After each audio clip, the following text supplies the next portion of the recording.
Hello everyone, my name is Shadow, and I'll be your entertainer this evening. I'm going to be playing some more of Scarlet Hollow today, and getting into Chapter 3, in which we're apparently going ghost busting. Probably. Would we like to see a recap? I think we're good. I remember what happened. We had the old man die in episode 1, and then we had 2 teenagers die in episode 2. Perfect. Exactly what we want to happen. Wonderful. Sunshine filters in through dusty windows of the estate. Oh, right. As a reminder, this game does contain flashing lights and graphic imagery. If that is the sort of thing that bothers you, please do click away now. Anyways, sunshine filters in through dusty windows of the estate, as the dull aches of last night's activities throb in and out of focus. You managed to survive a second night in the town of Scarlet Hollow. As you pull yourself out of bed, you can feel the soot and grime of the Shaw mine still stuck to your skin.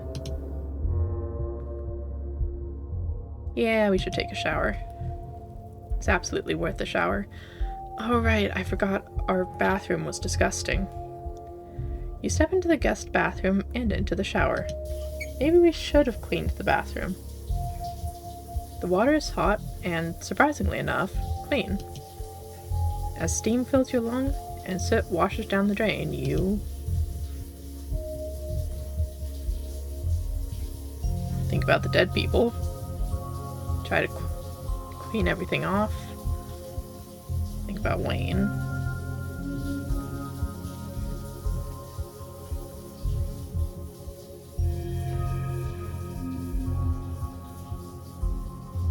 None of these are exactly good thoughts.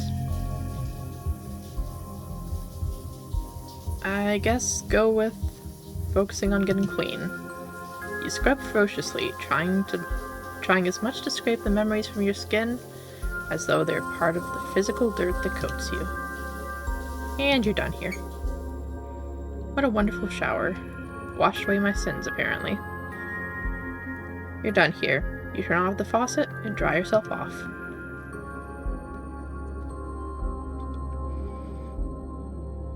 Some weird ghostly aura on the bedpost there. That's interesting. Wonder if that's intentional.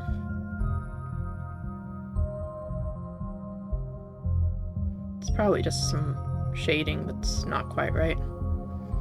Time to start your day. Check on Dustin! There's 2 of them now! Morning, Dustin. Here's your friend. Her name is Mom. She came to visit. Hey, I'm Dustin's mom. Gonna stay with Dustin until glass house empty. Dustin says you're not dangerous. Dustin is fool. All humans dangerous. Mom not understands Dustin. What happened to your glass house? Asshole squatter moving. Kick Dustin mom out. Squatter tried to eat mom. Squatter evil. Squatter may be asshole, but squatter not evil. It just tried to survive, like all creature. Dustin still have much to learn. I had a rough night. Can you console me? Was it because of cat monster? Dustin was scared too. Oh yeah, I forgot Frou-Frou slept with us. Yes! If cat monster want to eat Dustin, cat monster will have to go through Dustin mom first. Dustin mom will kill. Then Dustin and mom eat like kings. This nature. Okay, I gotta go. Bye. Okay. Aw, I love my possums. That's that. I guess look out the window?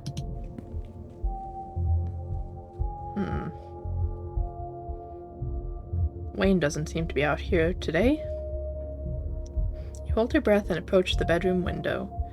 After finding that boot print and viscera in the garden yesterday, you can't help but anticipate something staring back at you. It's the same view. Turn back. You turn back to the guest room. Check the closet. The doll is still there. Every time you see that doll, your heart skips a beat. But it hasn't moved, right?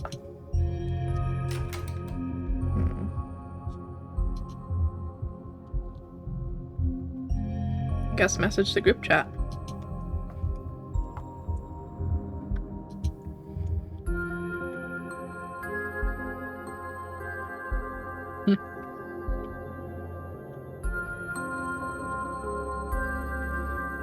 Send a photo of a pained old man.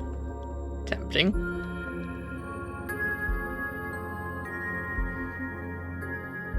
I mean, yesterday I started with a meme, so...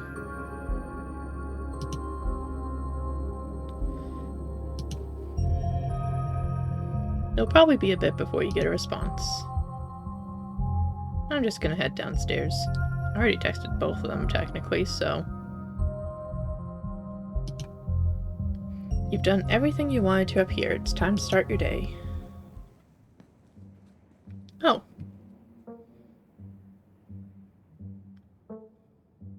You enter the kitchen to find your cousin in the midst of devouring a pint of banana chocolate chunk. And she isn't alone. Frou-Frou glares at you from her usual spot on the counter, as a red-headed woman busies herself trying to tidy up as best as she can. Vile woman, destroying the natural order of my kitchen. Tabitha's eyes dart to the corner of the room, almost as if she's ashamed of being caught in the act of stress-eating ice cream for breakfast.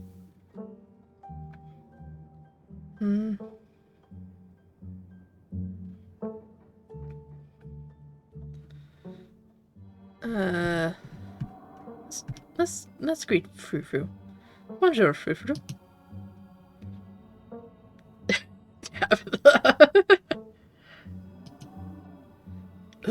Bonjour, sacre bleu.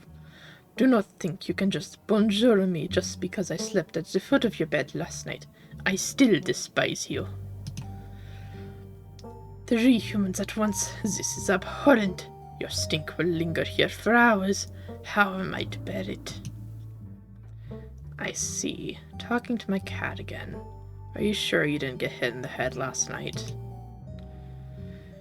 You don't say good morning to your pets? I always make sure to talk to my farm cats and alpaca-collected people. To me, they kind of are.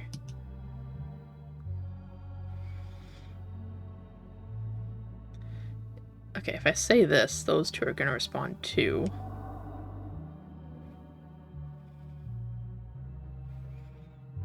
If I say this, those two are going to respond as well. And I can offer them the boiled peanuts. They're going to think I'm crazy if I say that. I mean, Tabitha might not. I get the feeling she knows a few things. I guess introduce myself? Hi, I'm Shadow. Good morning, I'm Janie. Just here to do my little weekly cleaning.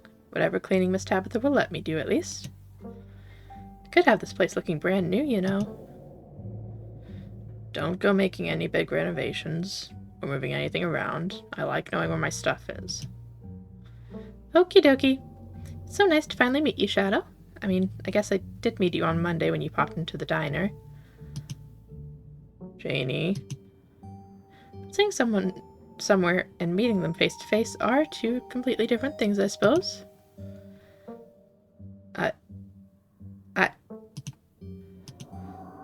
All I'm trying to say is it's wonderful to finally actually meet you, and I'm so happy you're part of the family. I'm so happy part of the family is here to keep Miss Tabitha company with everything that's... Janie! Oh, I'm sorry, Miss Tabitha. Am I being too much again? Tabitha grumbles in acknowledgement. I get the feeling that's, normal for her.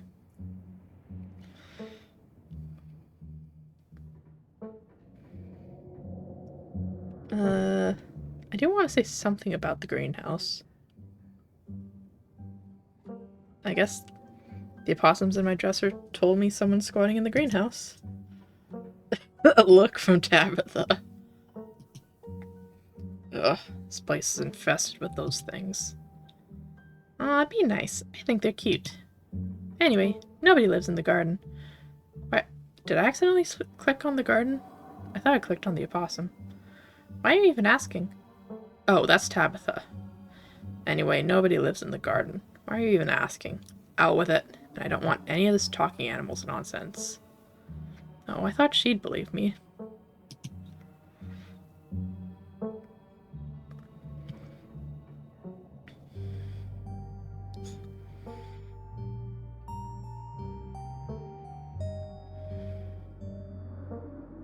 So is she really not going to believe me about the opossums? At least I have the picture of the boot print. Look, I found this gory boot print in the garden yesterday, and now the dresser opossums are telling me there's a squatter. You showed Tabitha the photo of the boot print you took yesterday morning. Please stop with the dresser opossums, I'm begging you. And look, yeah, that's a little unsettling, you're not wrong, but I don't think there's a squatter out there. Even if there was, I don't really have the time or energy or desire to go poking around out there. Gosh, you two sound a little heated. Is everything alright? We're fine, Janie. Alrighty then. Y'all just let me know if there's anything I can do to help. ...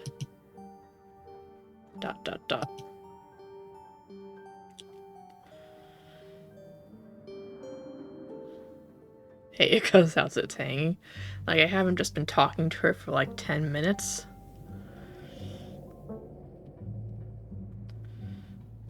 I'm not gonna mock her about the ice cream.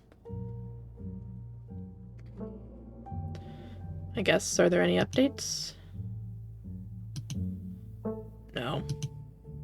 Look, you did the right thing last night. No more ice cream, I guess. Tabitha takes one last spoonful of ice cream, then discards the empty container, turning to you with her trademark scowl. Let's get going. I've got an errand to run in town, and every time I've left you here alone, something terrible's wound up happening, so you're coming with me. But I haven't had breakfast.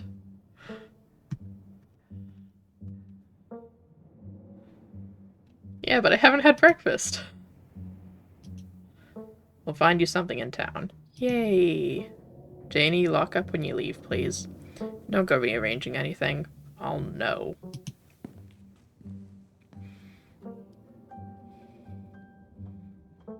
As you're ready to leave, Janie approaches you from the far side of the kitchen. Tabitha remains between the two of you, impatiently tapping her foot.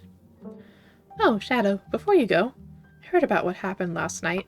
I heard about it before Miss Tabitha mentioned it just now, and then I heard it again. I just wanted to say, I'm so sorry you got caught up in that. I'll be praying for those poor kids. I can't imagine how scared they must be.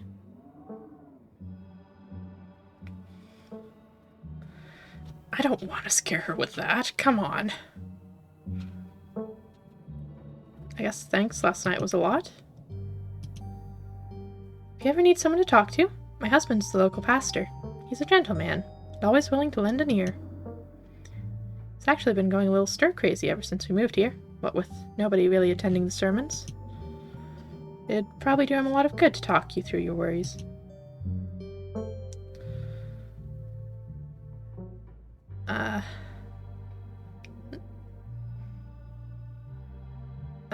I'm not really Christian, but thanks for the offer.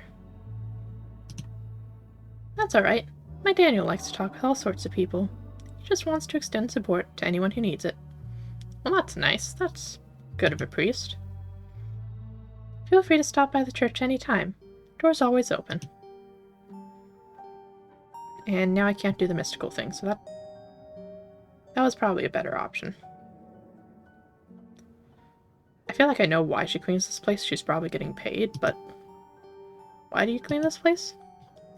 Huh. Don't really ask myself that sort of question. It's a job, I get paid, and of course I've known the family for a while, so it seemed like a decent thing to do. Make a little extra money. Plus, maybe one of these days she'll let me really spruce up the place. Can you imagine it back at its full glory? It'd be a lot of work, but what a project. Keep dreaming, Janie. Enough dawdling. We're leaving. You and Tabitha walk through the doors of the estate and enter it. So there are times where clicking too many explore options will progress the story anyway. Interesting. Because I didn't get to click any of the story progression options there. The ride to town is uneventful, and your cousin, unsurprisingly, more focused on the road than on making conversation.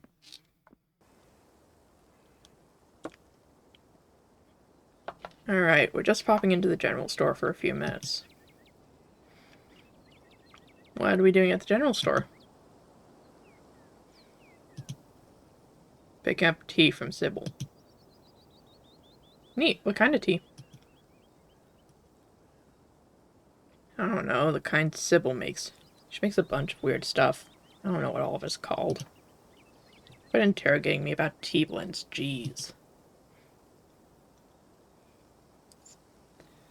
It's nice to go on an errand. Exactly. Oh, Kanika! You and Tabitha turn as the door to the general store bursts open. A flustered Kanika exits, shouting behind her. Fine, okay, keep coddling him. Keep letting him get away with stuff you never would have let me so much as think about. I'm sick of carrying this family. Kanika storms off, the door slowly drifting shut behind her. Oh. Ugh. Other people and their drama. If more people kept things to themselves, they'd be a lot happier.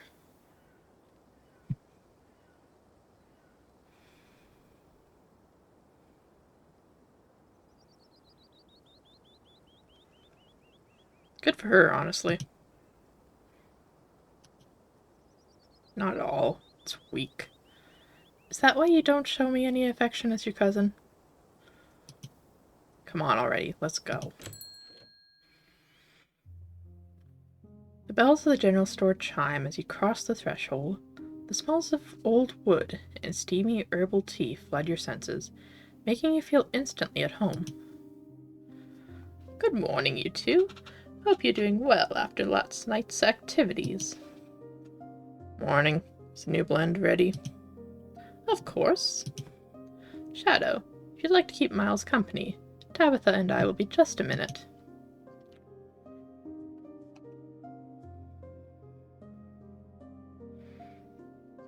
I mean, can't I go? I like the tea room. I do want to ask if Kanika's okay, but I mean, that seems pretty obvious. She seems obviously not.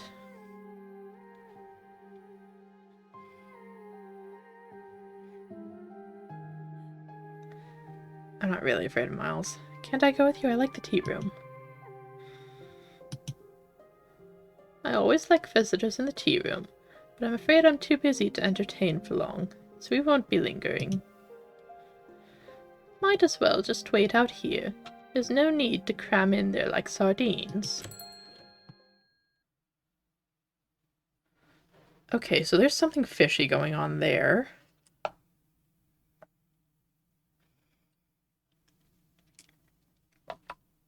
Sybil motions for Tabitha to follow, and they both disappear into the tea room, closing the door behind them with a tinkling of bells.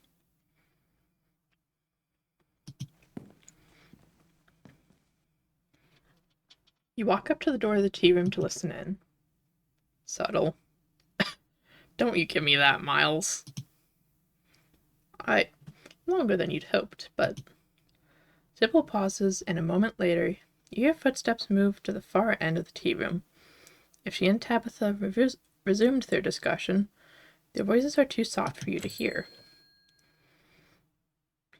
It isn't long before the tinkling of bells interrupts your attempted listening session to announce another patron. Oh, excuse me. Wait, you're Shadow, aren't you? My name's Bo. I'm Duke's boy. It's a pleasure to meet you. Dude's big. Duke was like little dude compared to that. Policeman told me you saw what happened to my dad.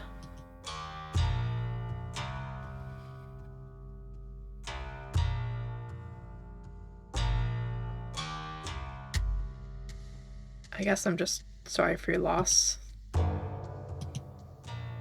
Thank you.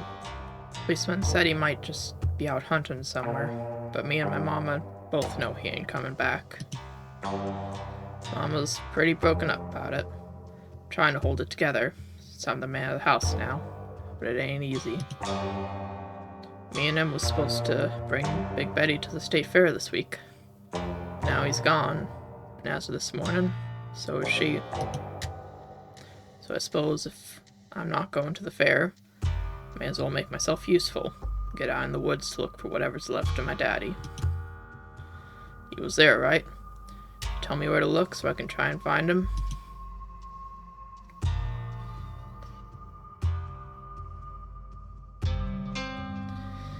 Yeah. I mean, it's probably pretty dangerous. I wouldn't go poking around. I ain't a stranger to what these hills have to offer. Daddy always said I wouldn't have nothing to fear, as long as I learned how to use my fists, so he taught me how to do all that. Those woods might still get scary sometimes, but I reckon there's no better way to show my daddy I learned those lessons than to go out there and find him. Is Big Betty one of your chickens? Nah, she ain't a chicken. Big Betty's our prized pumpkin. She was a big lady, too. I'd expect she was at least 2,000 pounds. Not too easy to move something like that. Damn, boy must be strong. Could be she rolled off down a hill, but I can't be looking for her just yet, what with everything else going on.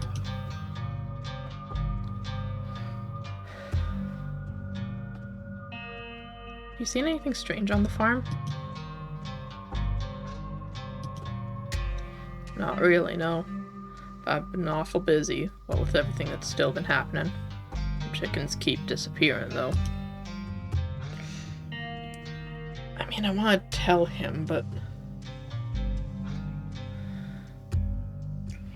technically, the ditchlings shouldn't be dangerous to people?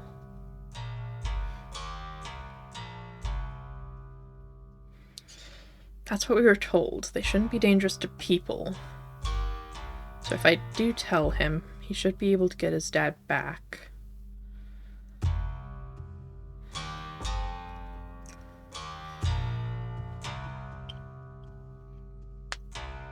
But if I tell him and he gets hurt, that's on my head.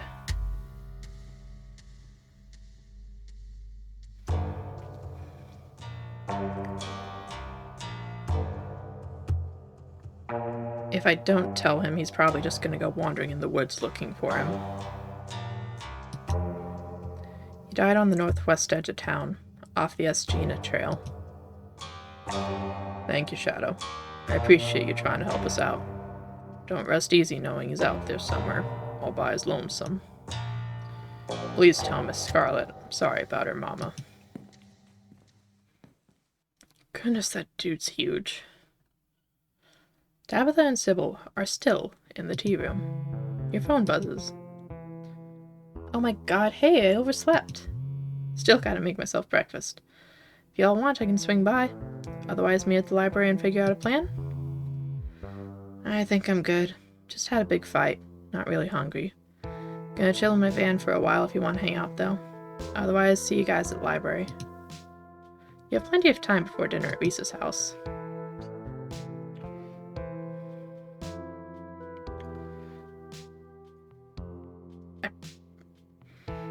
I mean, this is gonna be like my one chance to sneak away from Tabitha.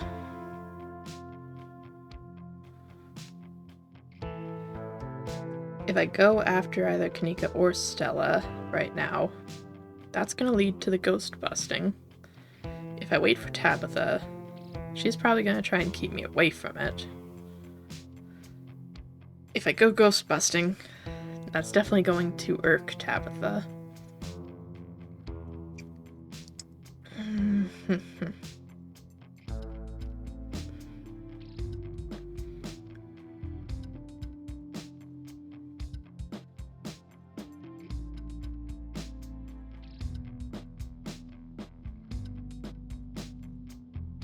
Stella has food.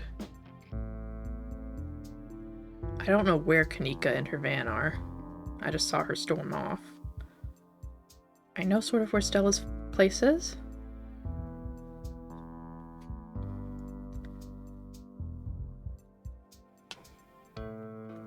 Well, sorry, Tabitha. Doesn't take long to make your way to Stella's house. Knock. You politely knock on Stella's door. There's no answer. You knock again. Louder this time. Your renewed effort is immediately met by the yelps of excited Gretchen! They're here, Stella, they're here! Oh, I forgot what voice she was. Rah! It's a cow chomps! Just in time for a Gretchen. An exhausted Stella groggily stares at you from her doorway. And a Wolfie. Just in time to see Gretchen! Hey, sorry I'm a bit of a mess. I guess I slept in a lot. Give me a minute to finish getting dressed and I can make us some breakfast. See, Tabitha promised us breakfast, but Stella's delivering. Aw, there's a portrait of Gretchen. That's amazing. Stella talks from the other room as she changes. What are you feeling for breakfast? Pancakes, eggs and biscuits, maybe just a classic scramble? I also have toaster waffles if that's more your speed. I may have already had my breakfast, but that won't stop me from partaking in whatever scraps may fall to the floor, of course.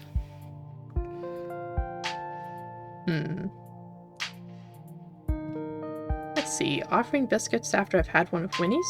Someone's got a secret family recipe, huh?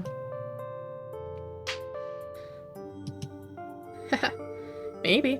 Never said they'd be as good as Winnie's, but I've certainly got a trick or two up my sleeve.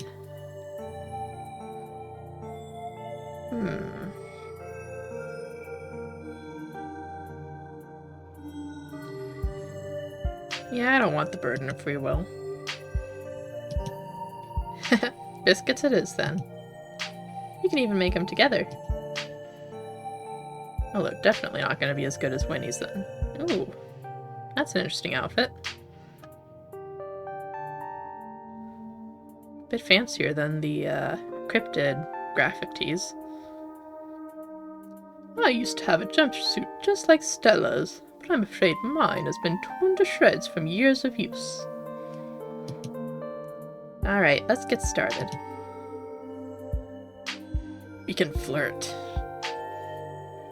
Are we flirting with Stella? Cal says flirt. Cal. Oh, you know what? Cal says flirt, we're flirting. That's a cute jumpsuit. It most certainly is, isn't it? Aw, thanks. I kind of picked it out just for you. Damn. Okay. This used to be my lucky getup from back when I did ghost hunting videos.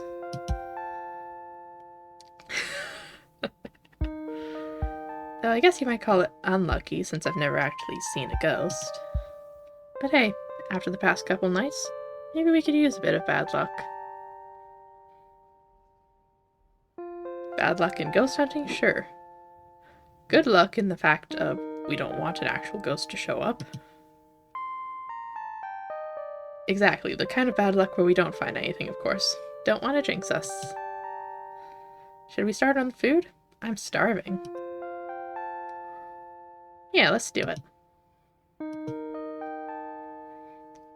Biscuits from scratch seem to intimidate a lot of people, but once you get it down, they're super quick and easy.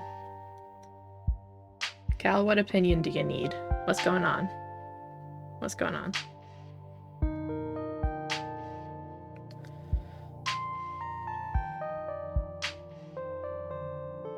DMs. Okay, I gotcha.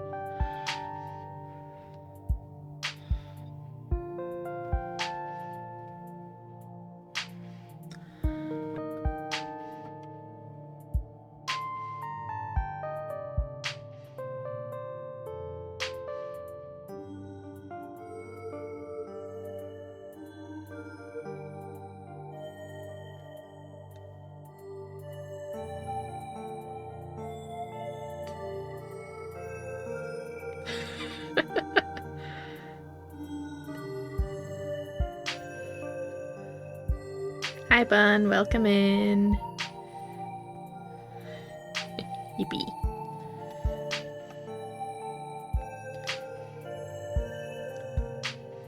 Cal, I think it looks amazing. I would appreciate if you stopped eating my antennae, though.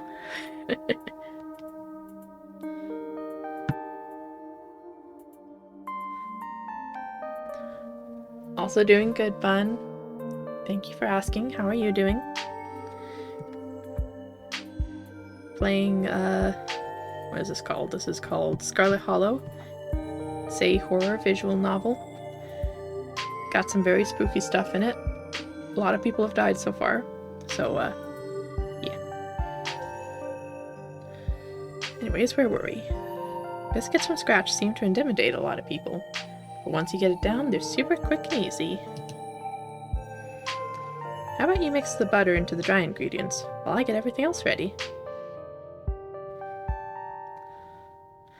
Yes, the girl, Kanika, the girl who works at the store, is still alive. She just had a fight with her mom, and we're probably going to see her at the library later.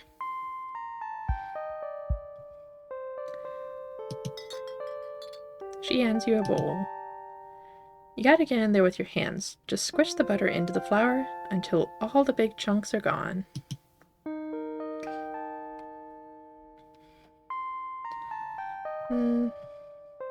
Oh, don't worry, this isn't my first biscuit rodeo. Excellent. Always good to have someone experienced helping out in the kitchen. Alright, Bun, enjoy your lurk. With the two of us working together, maybe these will be as good as the diner's biscuits. I highly doubt that, but we'll see. Never quite been able to compete with that level of perfection on my own. Squish that mix, I guess. You get to work and start kneading the mix. I'll get started on gravy while you're at it. Anyway, seems like you got an earlier start than I did today. Anything interesting happen while I was asleep? Did Tabby give you a hard time? And, I don't suppose there's any news from the mines?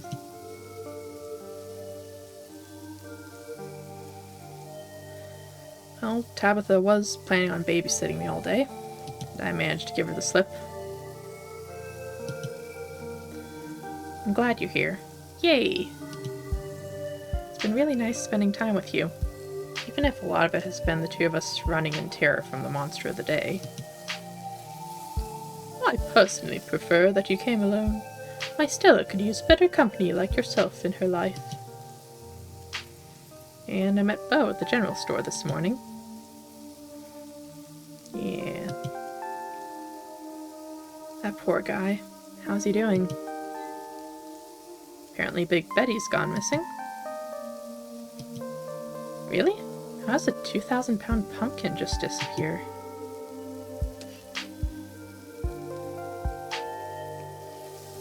Other than that... No, I'm gonna tell her that he wants to go look for Duke. Gosh, sounds dangerous. I hope he stays safe.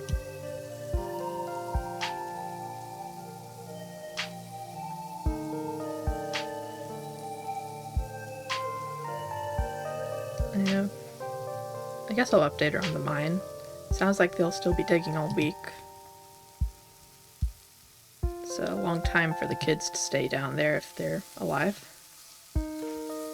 Those poor pups. Even if Becca deserved a comeuppance, I'm so glad the two of you got me out of that cave.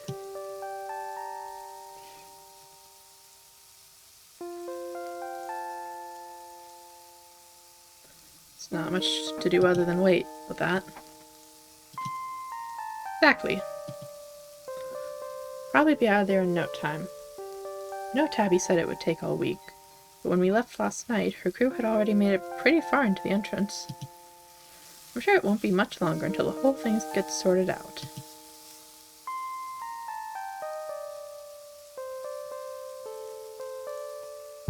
Yeah, how are you still so positive?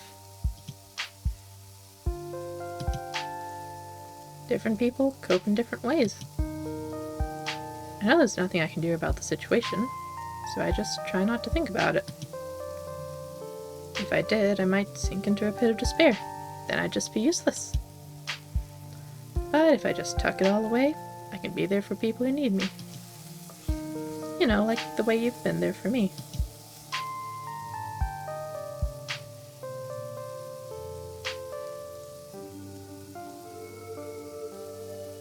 Just casually ask if she has a therapist. It's probably the same therapist for the whole town.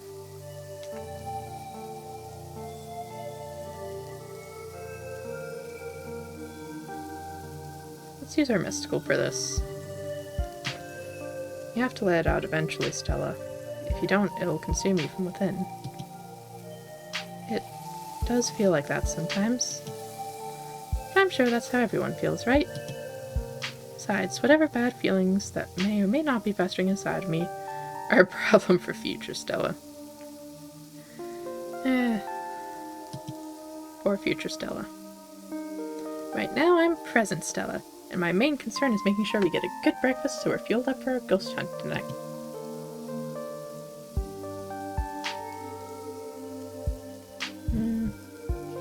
Oh. Hey. Good.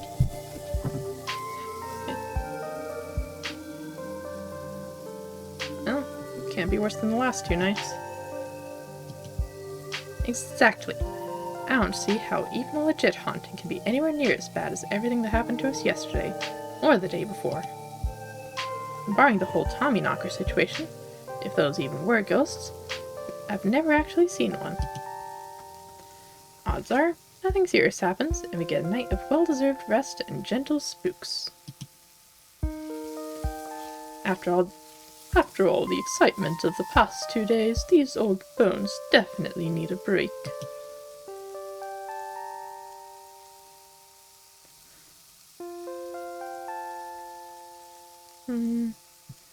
Keep saying things are going to be chill, and then they're very not chill.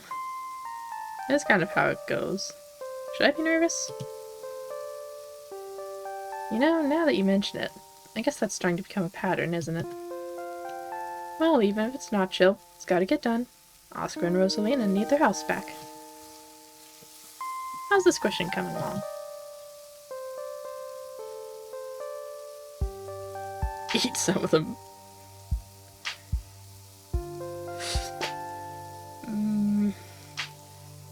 Eat. You silently raise a handful of the crumbly flour and butter mixed to your mouth and chomp down. It's salty and oily, but dry at the same time. The baking powder leaves an unpleasant aftertaste. Stella watches you choke down the mouthful of raw ingredients, taken aback at first. But then she bursts into laughter. Oh my god, that's hilarious. I bet that was an interesting flavor experience. She reaches over and takes the bowl from you. Looks perfect. Now I just have to add the wet stuff and we're in business. If you want to go ahead and wash your hands, I can take care of the rolling and folding. You wash your hands, as Stella adds her milk concoction to the flour mixture, stirring a few times before turning to the counter for the final steps. Our little babies are ready to go into the oven.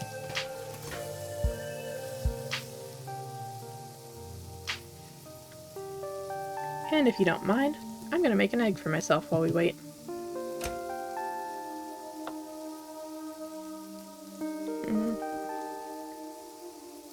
Yeah, can I have an egg too? Of course, the more the merrier. Hope you like them over easy. Stella cracks an egg into a fresh pan and gets back to work on the stove. Thanks for coming over, by the way. It gets lonely over here sometimes. I'm surprised to hear her say it, but it's true. It's so nice to finally see her have a collar again.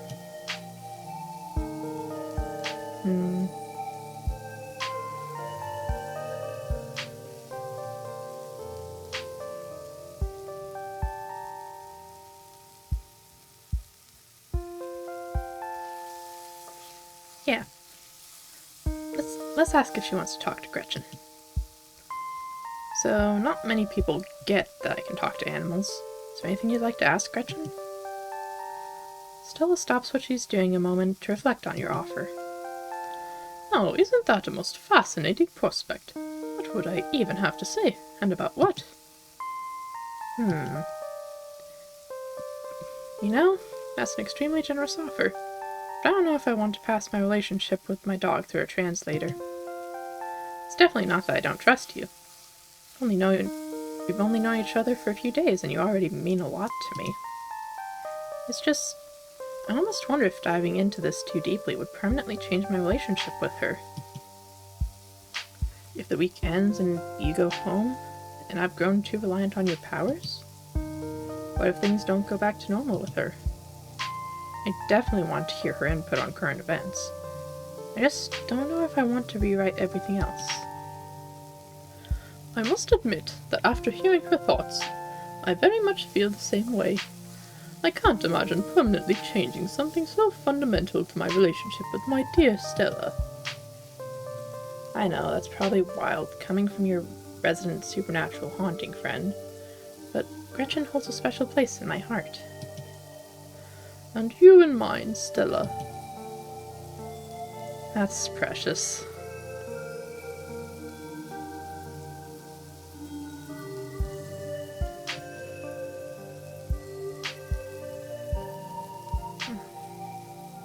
You and Kanika seem close.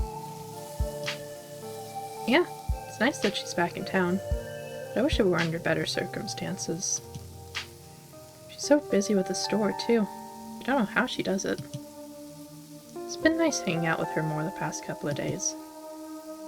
Though, again, better circumstances would be nice. So... we're gonna meet Reese today, right? Heck yeah, we are. Dr. Kelly tries to turn us away again, we can just sneak in. Nothing will stand in the way of us and friendship.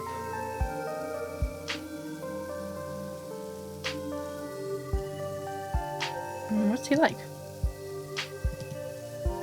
I'm not about to ruin a cool and mysterious introduction by telling you. I think you'll like him, though. Well, I don't like his mom. She's definitely a little controlling. But I think she means well. Her whole life is taking care of him at this point, you know? I'll leave it at that. Do you ever hang out with Avery? They seem nice. Oh, that's a good question. I guess I just don't know them very well. Grew up with Reese and Kanika and Tabby.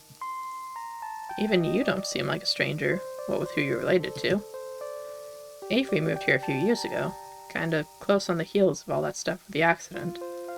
So I guess I wasn't really in the right headspace for making new friends. I do go to their parties, but now that you mention it, it is weird that I haven't thought to try and hang out with them outside of that. I should text them sometime. And what about the deal with Tabitha?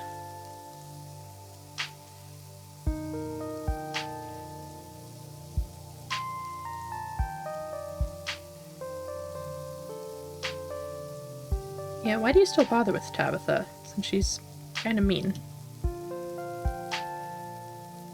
I don't think that's true. She's distant, sure, and kinda terse, but I think that's just her way of joshing with me. Like the whole band from the mine thing. She's so funny.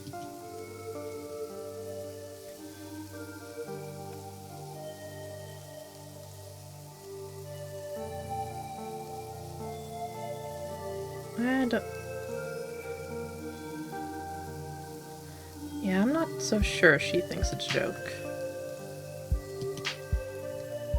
But she treats everyone like that. I'm just more persistent. If everyone backed off when Tabitha acted prickly around them, she'd be entirely cut off from the rest of the world. So, what is your history with my cousin? Okay, I guess I can spill the beans. Suppose you could say we kind of dated. Oh. It was never really official, and she might tell it a little differently. But as far as I'm concerned, That was my first relationship. Not that she's my type or anything. Honestly, that's a lot closer to you. Oh.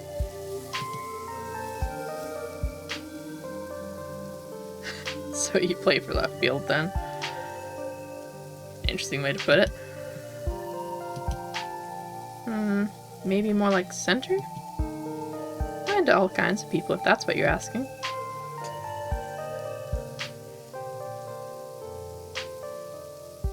Cool. Now you know.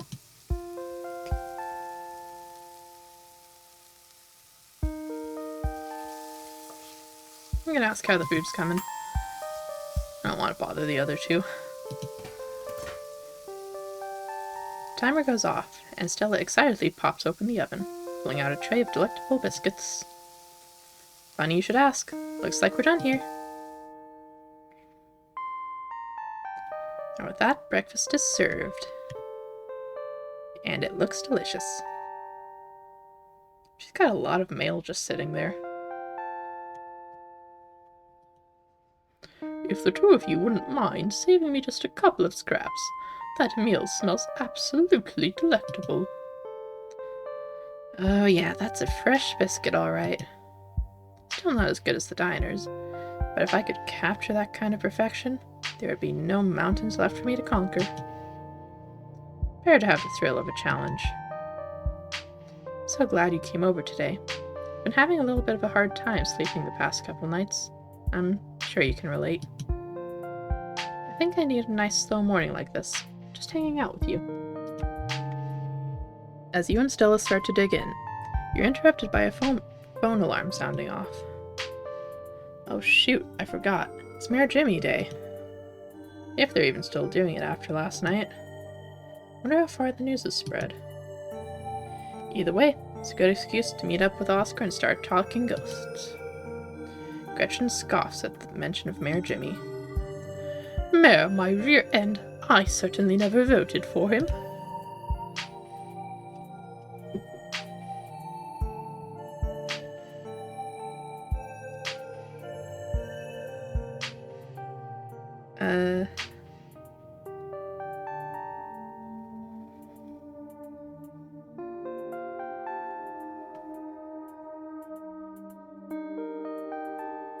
I mean, she said she didn't want to,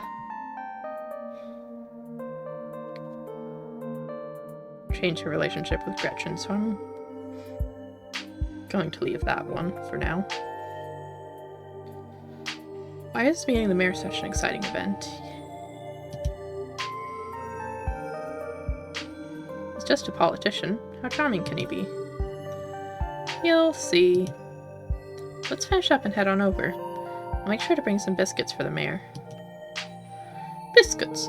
I can't believe Stella's bringing the good stuff for that lowlife.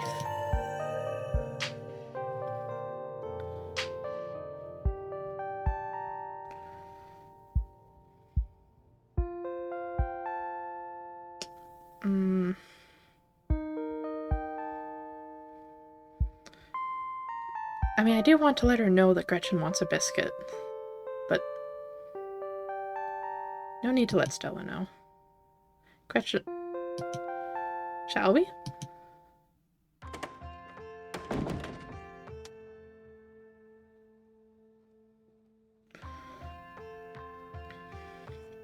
You and Stella make your way to the library.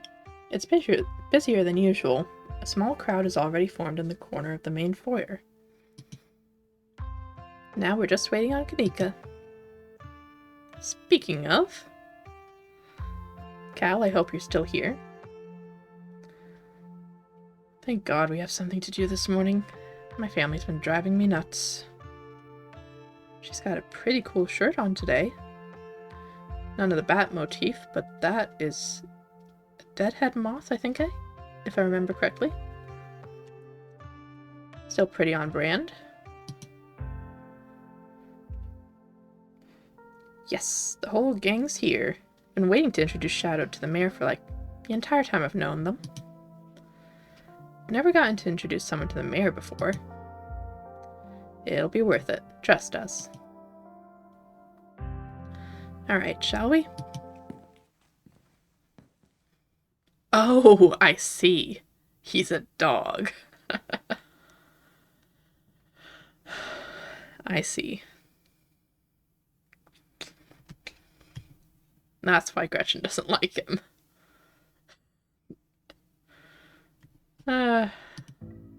You can tell this dog is the mayor from his little sash and his fancy top hat. There's a regal air about him, almost as if he knows the position of authority he's been elected to. And unless you're mistaken, the serious man by his side is Deputy Franklin, one of the policemen you spoke to following your encounter in the woods on Monday. The mayor's little nose starts twitching as you approach. His doggy eyes shine with a curious intensity. What have you got? You've got something wet and nutty.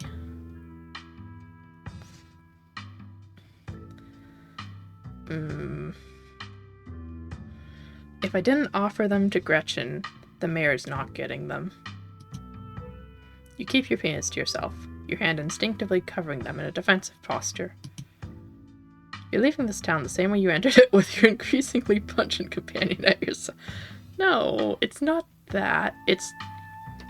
I'm on Gretchen's side of this rivalry. That's all. Good morning, citizen. I don't believe we've met.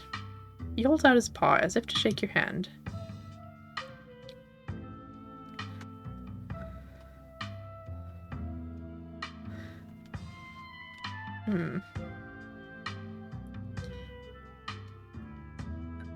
I probably should shake his paw if he's the mayor. But I'm supposed to be on Gretchen's side. He is a politician. I guess it's lovely to meet you, Mr. Mayor. Sorry, Gretchen. You take his little paw in your hand, but the burly security detail stops you. No paw shaking. Only head pats and ear scratches allowed. I must apologize for my security detail. He has my best interests at heart, but he can be a little gruff sometimes. Gretchen says you're a lowlife. All the reactions. Watch it. Ah, Miss Gretchen, what must I do to earn your loyalty? I'll settle for nothing less than you stepping down from office. Aren't you Deputy Franklin? Not when I'm off duty. The mayor scoffs. Off duty. The services you render to me are more important than your police work. Amazing. He's a dog. And you're an ape. And yet here I am, the big dog in charge. He's the mayor. I'm so glad no one ruined the surprise. This town has had a dog as the mayor since the early 1900s. It's just how we do things here for some reason. It's the best part of living in Scarlet Hollow, besides the nature. And all my friends. And Winnie's Biscuits. Oh, and the close-knit small-town community, of course. But having a dog mayor is a close fifth, no contest. Now, is there something I can help you with? You're not one of my constituents. I'd like to make sure I spend plenty of time with the voters.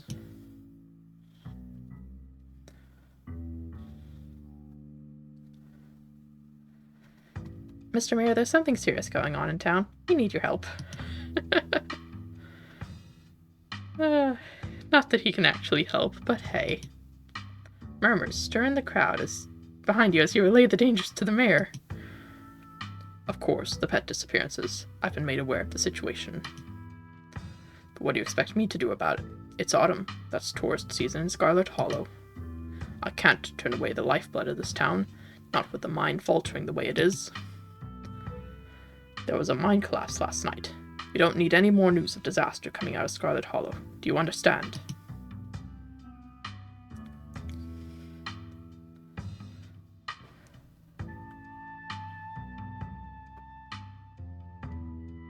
You care about tourists? Of course, I'm the mayor. I know what goes on in this town, and I know what the people need to see. and what they need to see is their elected official, not breaking down in public. I'm a pillar of this community. I need to represent myself as strong, calm, and collected in the face of danger. Otherwise, it might cause a panic. And nobody wants that, right? I've heard just about enough from you, Jimmy. Look at you, putting on a show in front of your adoring fans while dogs of the town are snatched up by monsters in the woods, hoping the humans will clean it all up for you. When are you finally going to do something meaningful for the hairier citizens of Scarlet Hollow? Now, Miss Gretchen, there's no need. Scraps never would have let those things prowl the woods for so long. And yet you sit back, waiting for the humans to notice, and letting more innocent dogs suffer. You know I almost lost my life to those things the other night, and my goodness, haven't you heard about poor Duke? Now, Gretchen, a lot of those were old dogs. It's fair of me to assume they simply went to the big farm upstate. Don't you dare talk to me about old dogs.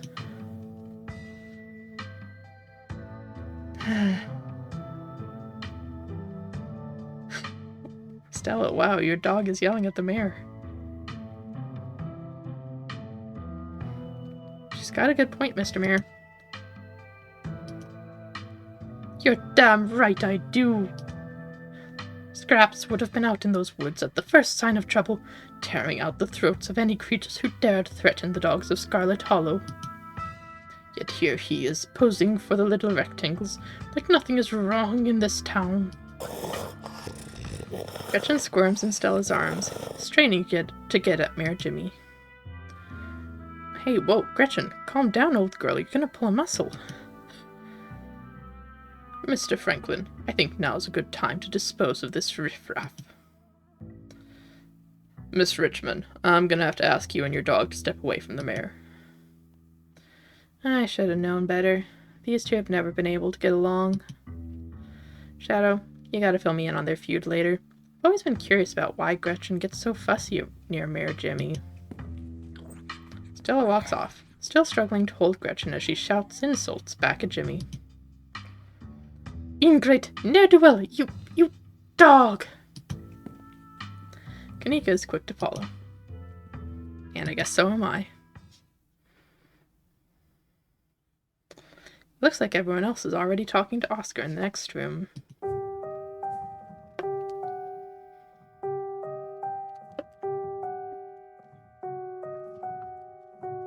So that's going to be Janie's husband.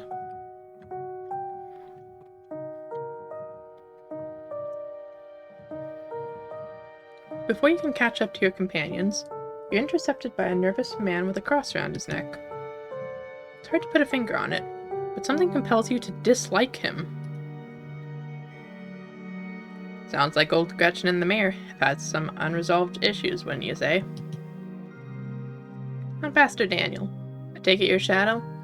Everyone's been buzzing about you. So sorry about your aunt. I'm sure she's in a better place now.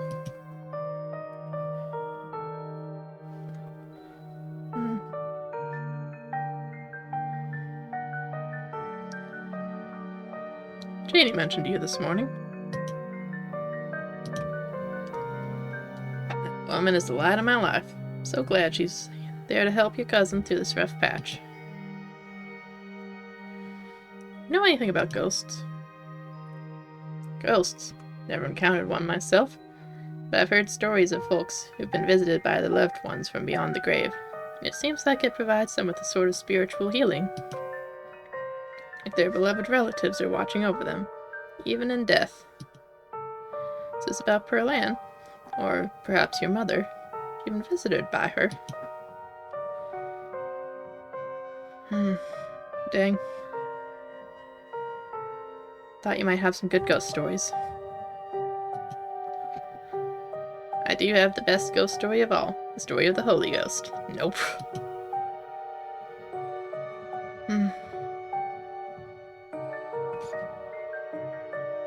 Let's not kid ourselves. Pearl Ann's in hell. Oh, I'm sure she wasn't that bad. I mean, depending which section of Christianity you're in. You probably believe that she goes to hell by default and has to be like some devout, God-loving Christian to not go to hell. Something, have to do a ton of good to make up for being born an inherent sinner.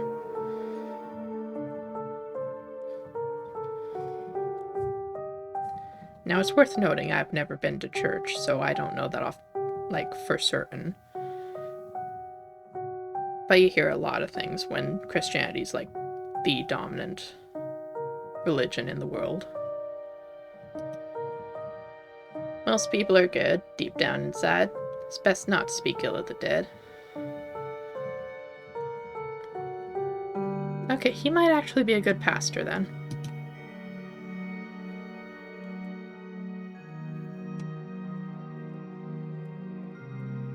Well, it was nice meeting you, but I should go.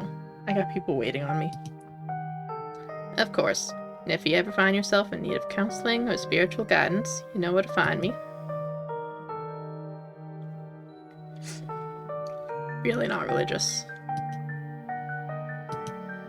There's no need to have a religious background. Counseling is much more about giving people an opportunity to be heard. See, the way he's talking and the way that Janie talked about him make me want to like him. The fact that my mysticism said I don't like him makes me so much more suspicious of him than I would have been otherwise. I'm not gonna try and convert you or anything. Just want to help support the fine folks of this community and their families in any way I can. That includes you. No pressure, of course, but if you ever feel like you're struggling, could use a good listener, you know where to find me. It was lovely to meet you. You have a blessed day, Shadow. The pastor leaves you be and joins the line to see the mayor. Nothing to do now but to catch up with your companions.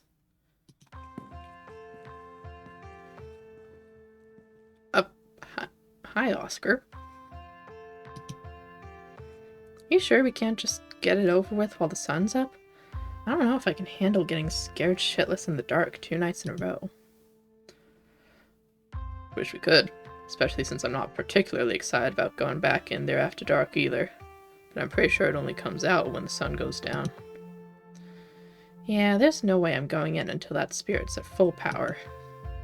I want to be sure we get the best evidence possible. This could be my one shot to get real proof of ghosts. I'm not gonna waste it just because I'm impatient.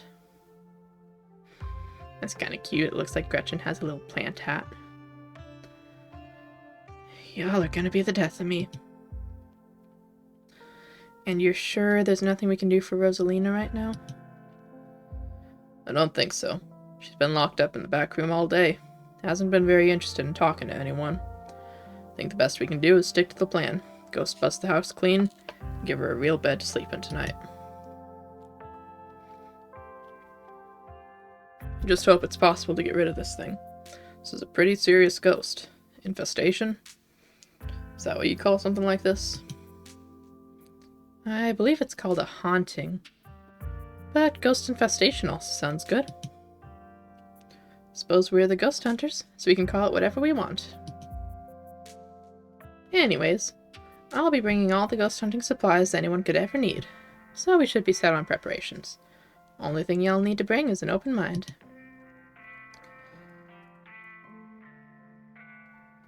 Don't worry, Oscar. We'll fix this. Heck yeah, we will. Yeah, whatever this is, we'll get to the bottom of it. Tonight. Thanks, guys. Really appreciate it. Well, we're not doing the hunt now. I guess we should head over to Reese's? Absolutely. Come on, Shadow. Time to go bother our friend. I'm gonna get back to it. See y'all tonight.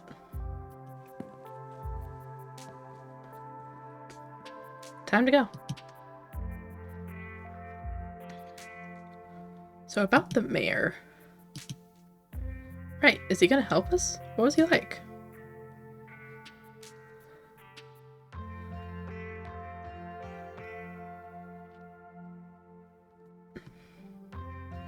He's corrupt. That dog cares more about tourist money than protecting the town. Does Scarlet Hollow even get tourists? Kanika laughs. We still get a few. You all come to see the mayor. The plot thickens.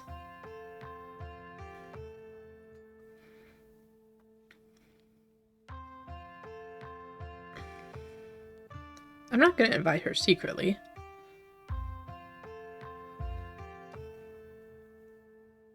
I don't know if inviting her is a good idea.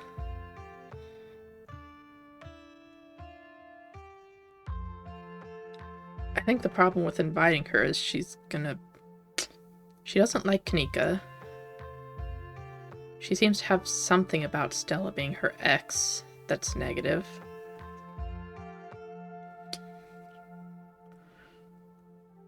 And she definitely doesn't want me getting into stuff. I'm gonna think about that while I say I met Pastor Daniel. It's only a matter of time till he tried to pull you aside about grief counseling. When my dad died, I had to ban him from the general store for a week. He wouldn't stop leaving these little pamphlets at the checkout. Don't know where he finds so many.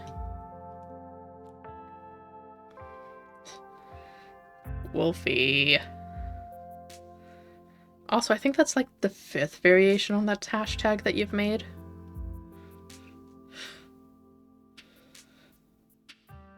Doesn't work if you keep using different hashtags.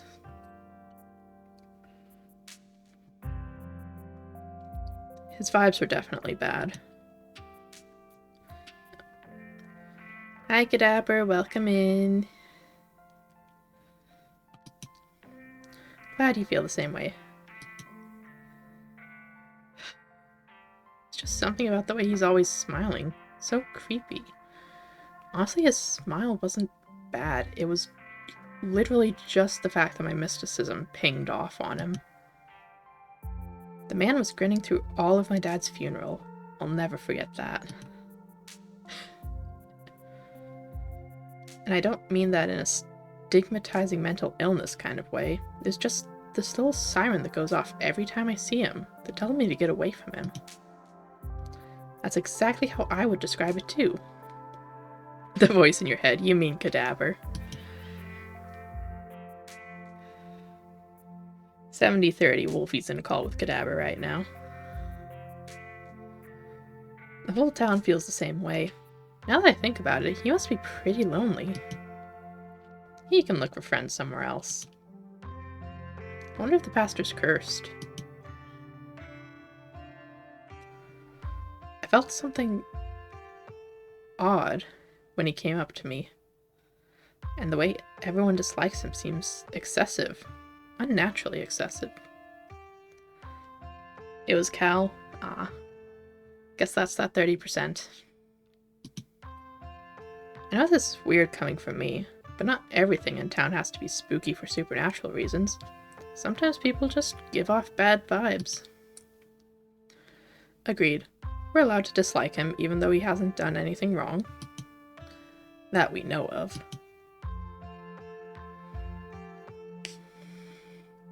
I'm not endangering Avery. We're not endangering Avery. Do we invite our cousin? Kanika doesn't like her. She doesn't like Kanika. She and Stella have a complicated situation. I guess let's ask. And if they both don't want to, then we don't. Do you mind if I invite Tabitha? Please don't. Very well. Stella says yes. Can you imagine how much fun that would be if she actually shows? Stella, come on. I know you think you have some sort of bond with her, but she's awful. She isn't even nice to you. You just haven't given her a chance. Maybe if she comes along tonight, the two of you will finally get along. No. Okay, I won't invite her. If Kanika's not comfortable with it, we're not going to do it. I'm not endangering Avery. Let's head to Reese's. Alright, shall we head out? The three of you leave for the library for an early dinner at Reese's. You once again find yourself in front of Reese's house. A cold hesitation grips you as the building looms over the hilltop.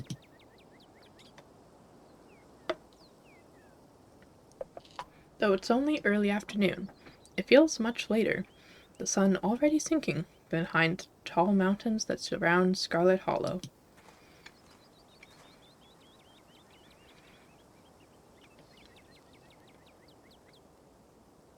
We're a little early. What if Dr. Kelly yells at us? There's no such thing as early when you're hanging out with friends. That's just extra time you get to spend together. Okay, but what if she yells at us? Reese! It's too late. The door swings open. Hey. Reese! Oh my god, dude, it's been ages. You must be Shadow, right? I heard a lot about you. Stella's been relentless about making sure I got all the Shadow updates. Oh my goodness gracious. There's something that smells terribly off about that boy. Get away from my Stella, you fiend.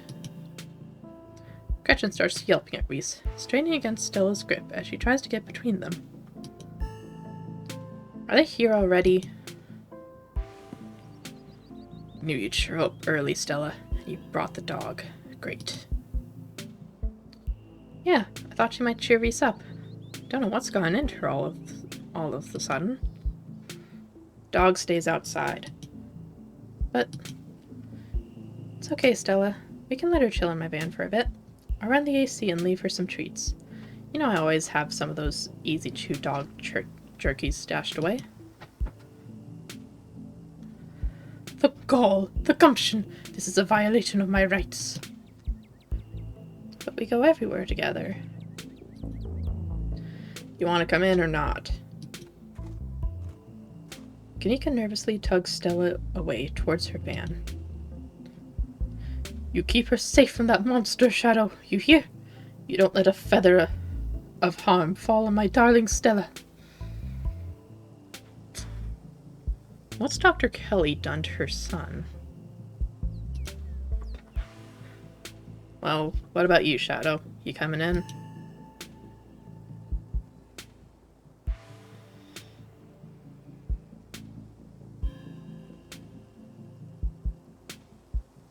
I'll wait for Stella and Kanika. Fine. The quiet sets in as you wait for Stella and Kanika to come back from the van. Okay, we're back. Great. Let's get this over with. The house feels cold. Not only is there an odd chill in the air, but the building itself feels too sterile. Uncomfortably tidy to the point where you're nervous to touch anything. The nails are interesting. They don't draw anyone else's nails in particular. But he has overgrown nails, which is unusual for a guy to begin with. Like, not to judge or anything, but normally guys, like, file their nails back to the quick. Sure, he's been basically locked up in a basement for ages, so he probably hasn't been taking care of his nails, but still, it's interesting. Not to mention, when they don't draw anyone else's nails, that's gotta be deliberate.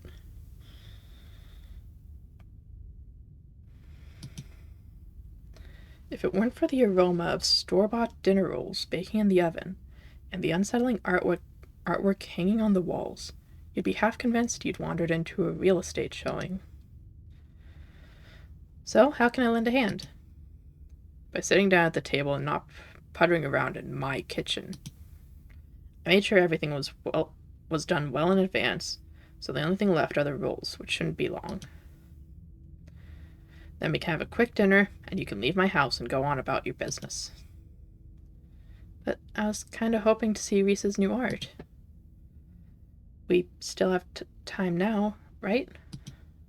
You aren't seriously considering subjecting your friends to your disaster of a room, are you? It's not that bad. You can still see the floor. Dr. Kelly raises a single questioning eyebrow. I don't mind a little mess. Yeah, I doubt it could be any worse than the way I keep my room. Yeah, okay, fine. As long as you stay out of the kitchen, I don't care what you get up to. Cool. We'll just be downstairs. You won't even know we're here. You make your way towards the basement stairs. Ooh. Interesting. That's Wayne. Or at least it's very similar to him. The basement is what you might expect out of a tortured artist who spends all his time confined to a studio. Discarded canvases line its edges, while trash and sketches leak out from their piles in the corners of the room, hiding the bare cement floor. Ghoulish faces coat the walls in paint, sneering out at their creator.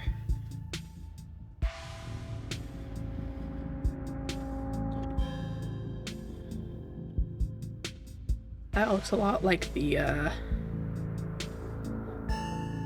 what were they called? Diglings? The things from episode 1.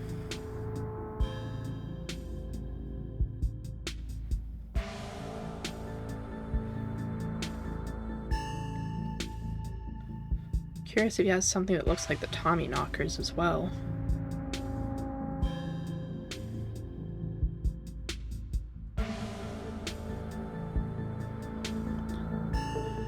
I think there's nothing that specifically looks like them.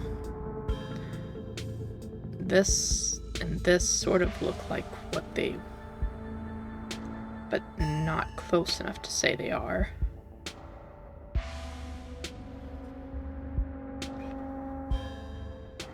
It's interesting if that was deliberate.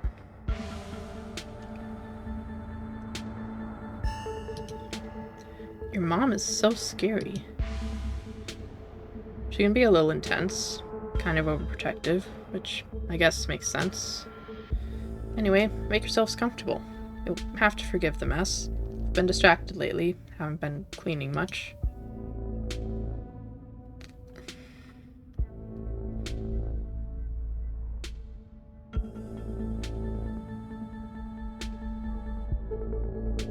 If you need someone to pose for your paintings. I'm gonna say something about his art. It looks cool as heck. Each piece exudes a sickening miasma. It's like you can feel something squirming beneath the paint. The brushstrokes acting as steel bars, trapping some anguished being within.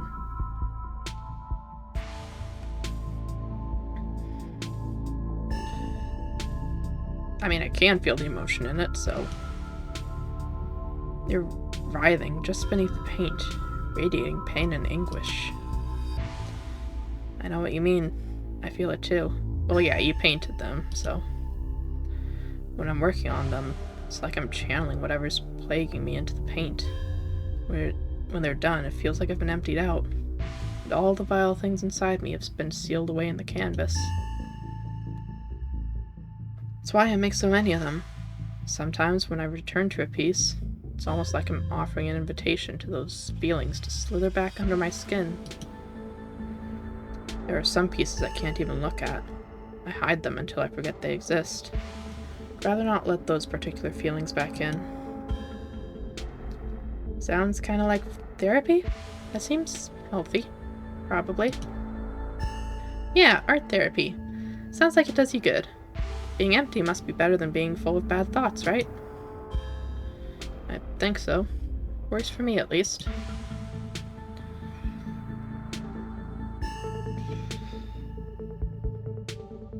Your whole situation's gotta be rough. Sorry. Thanks, but I've been dealing with this thing for a while, so you don't have to feel sorry for me. Come to terms with the way the rest of my life is gonna be. You're so macabre, Reese. Make it sound like you've been sentenced to death. ... You haven't, right? Not exactly. No one knows what's wrong with me. But it's been getting worse. I can barely keep most food down. My skin always itches like there are worms crawling underneath it. Could live for a long time or a short time. No one's sure. I'm definitely not going to get better. Whatever time I have left, it's going to be miserable. So I've done my mourning. My best years are behind me. My future is unknowable. But one day I'll wind up in a pine box, just like everyone else. And I'm okay with that. Damn, Reese. I may be a goth. That's some real nihilistic shit. Well, make sure to come by more often from here on out. Friendship heals all wounds, right? Thanks, guys. But you really shouldn't worry about me. I have my art. I'm doing fine, really.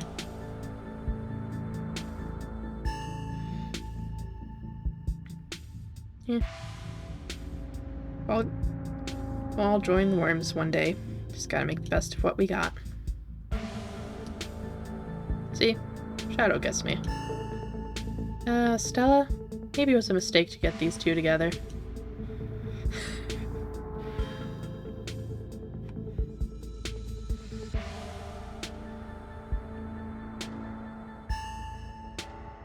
It's quite a movie collection you got. Yeah? I mean, you get stuck in your room forever. Probably gonna look at quite a few movies. Why is this mirror covered? He hides the paintings he doesn't like. So what about the mirror?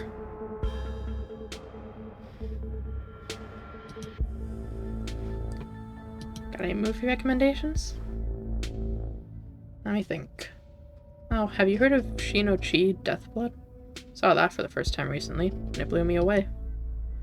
Excellent example of both Japanese horror and found footage done right. Could even put it on after dinner if you guys are interested. Damn, I'd usually be down for that. We've got to head over to Oscar's after this. We promised we'd ghostbust his place. He's apparently been dealing with a bad haunting. And I feel like we should really be there for him tonight, considering everything that's happened. He and Rosalina both need our support right now.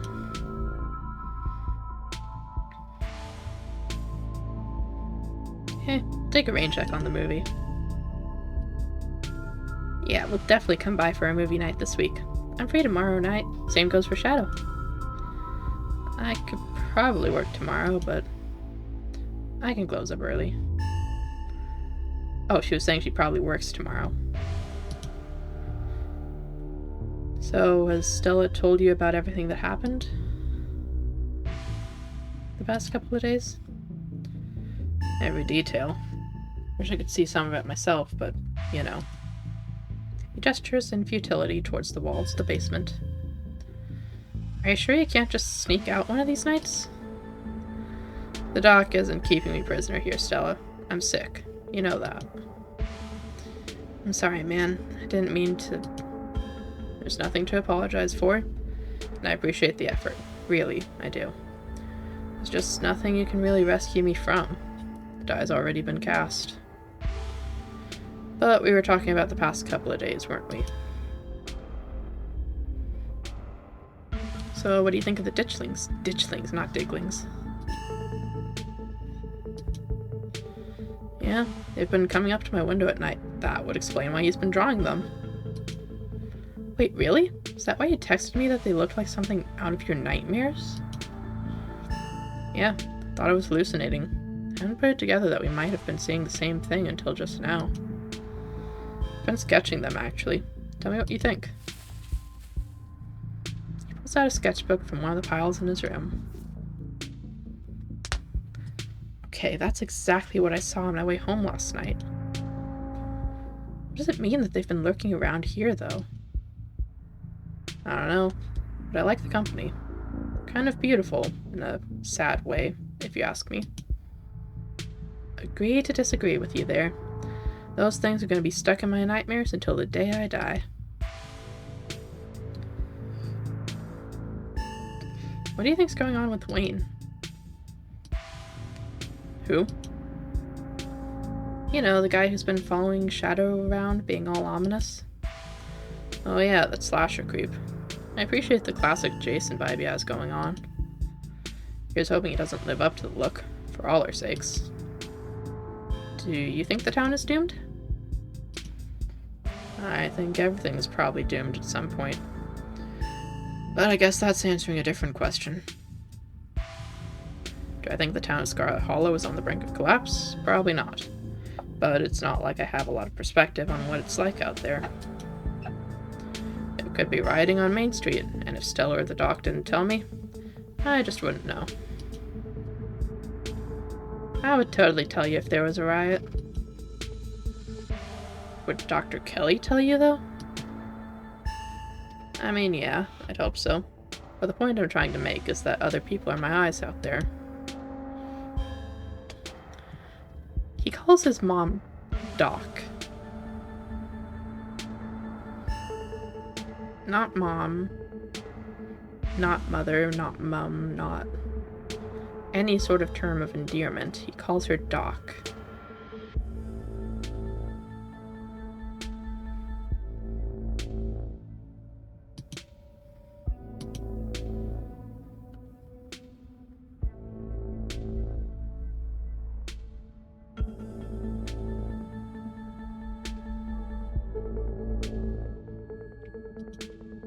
Your mom's scary. I feel like she used to be less scary, but maybe I was just oblivious as a teen.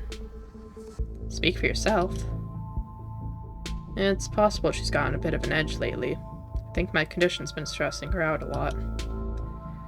Used to be something she thought she could fix, but I think she's kind of accepted that it's just something we have to manage. But even if she is a little harsh, she means well. She's just looking out for me. No.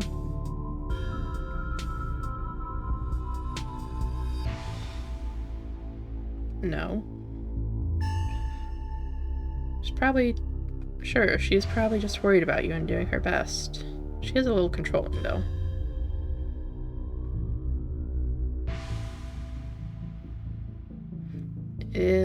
Yeah, that is kind of a question. Is isolating you from your friends looking out for you?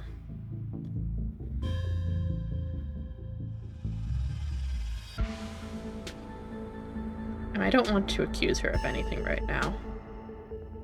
Probably just worried about you and doing her best. Are you sure it's not just that I did something wrong and she's never forgotten about it and will hold it against me until the day I die? Relatable. Actually, Kanika, I think she admires you. She says you have a good work ethic, and she has a lot of respect for people like that. Really? She said that? Whoa. And I can't imagine how mean she must be to the people she doesn't like. I think she's usually nicer to them. That's how you know you've really messed up. What about me? Does she say things about me? Do you want to know? Well, when you say it like that, no. I'll just keep imagining us as very good friends. So the three of you go way back, huh? Almost to the room. School here is a tiny K-12. Not exactly a one-room schoolhouse, but not far from it. We're lucky we all got along as much as we did. Some kids weren't able to make any friends their own age. They just happened to be born around the same time as some real jerks, and we're stuck with them through the whole school career. Poor kids. Not that we were free from dealing with jerks, like a certain Scarlet I could name. Okay, she was a little rough around the edges, but she was pretty friendly when you got past that. Maybe to you. The way she used to look at me, you'd think I rolled in something foul every morning before school. Same here. Though to be fair, the feeling was more mutual between us. She deserved it, though. Well, dinner's gotta be ready by now, right? Almost on cue, Reese's mom shouts from the kitchen. Dinner's on the table. Guess that's it for catching up. Make sure you all wash your hands. With soap. I don't want anyone sharing their germs. Sure thing, Doc. Allergic to soap. Yes, ma'am.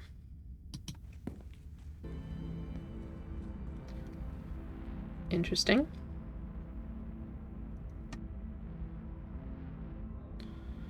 so at least a few of these have to be Reese's drawings. You make your way towards the sink, but are stopped in your tracks by the pull of an odd door at the end of the hallway. It feels out of place, like you've accidentally wandered into a different, older house. But more than that, you feel something radiating out from behind it. Something dark and cold. You felt this before, in the dusty tunnels you so narrowly escaped last night. There's an oppressive hum, like a muted scream, heard through layers of rock, trying to draw you towards it. You feel lightheaded. You're compelled to approach the door, drawn in as if hypnotized. Something wants you to find it. Open the door, open the door, open the door, open the door, open the door, open the door, open the door, open the door, open the door, open the door, open the door, open the door, open the door, open the door. Snap yourself out of it. Open the door, open the door, open the door, open the door, open the door.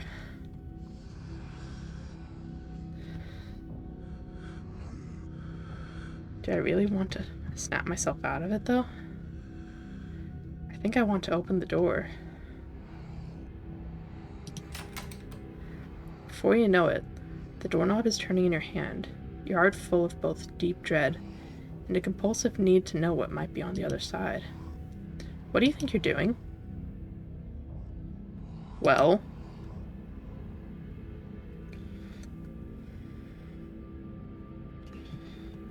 a dark presence lies beyond this door. Can't you feel it? Looking for the bathroom? So you pass by the open door that's clearly a bathroom and went snooping around. Come on, get washed up. Everyone's waiting for you. Turn to the door. You won't let her interrupt you. You need to know what's behind the door. Oh no, you don't. Come on, wash your hands and sit down. She grabs you by the shoulder, yanking you away. You do as she says, cleaning up under her watchful eyes and allowing yourself to be ushered back to the table and away from the door.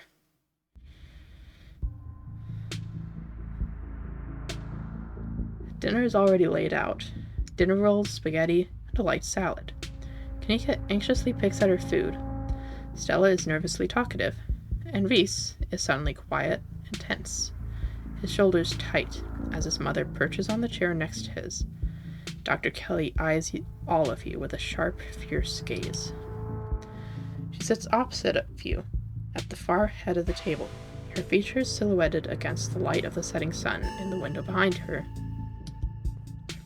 Pills. She slides a few tablets towards Reese. He obediently swallows them.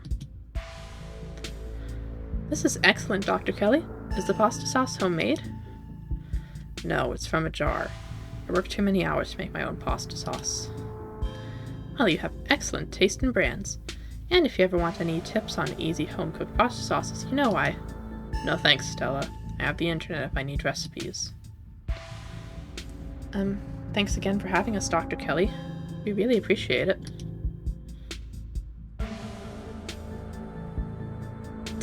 I'm not going to say that. Not out loud. I guess about Reese? Does no one in this town have two parents, damn?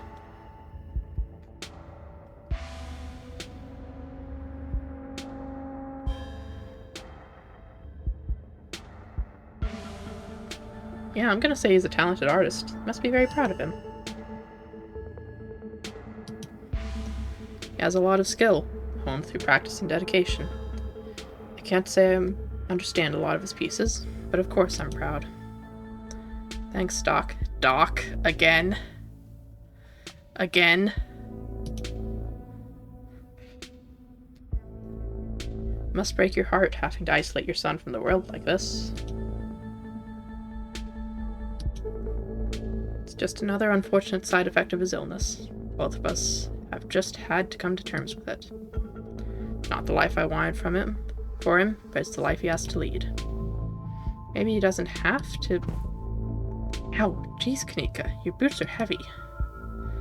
Sorry, Dr. Kelly. We're totally respectful of Reese's boundaries, even though they may seem a little arbitrary and strict.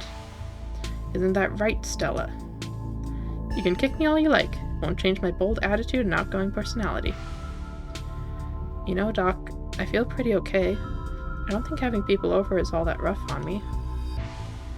We'll see how you feel in an hour.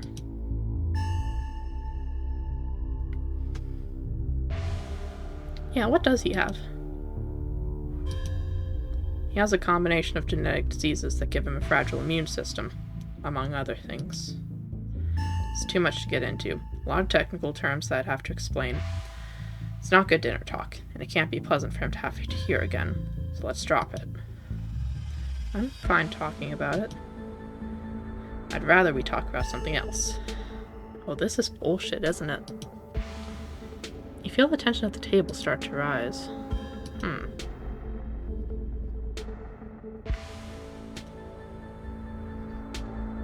The food's really good is a lie? Damn. Thanks for putting this together, Dr. Kelly. It's good food. Good soup. Don't usually have to cook for so many people. Just glad there's enough for everyone. It reminded me of what it used to be like when these two would come over. Hungry teenagers, eating me out of house and home. Should have charged your parents for all the food you kids used to go through. Honestly. It's like I was running a restaurant, not a doctor's office.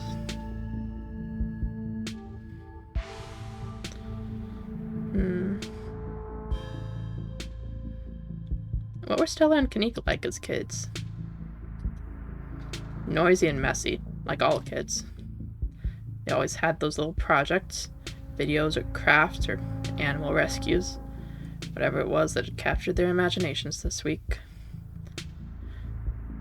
See, when she starts thinking of them as kids, she gets that look, and it looks like she actually cares. Then she looks at them now, and she gets that angry look again. So like I said, noisy and messy.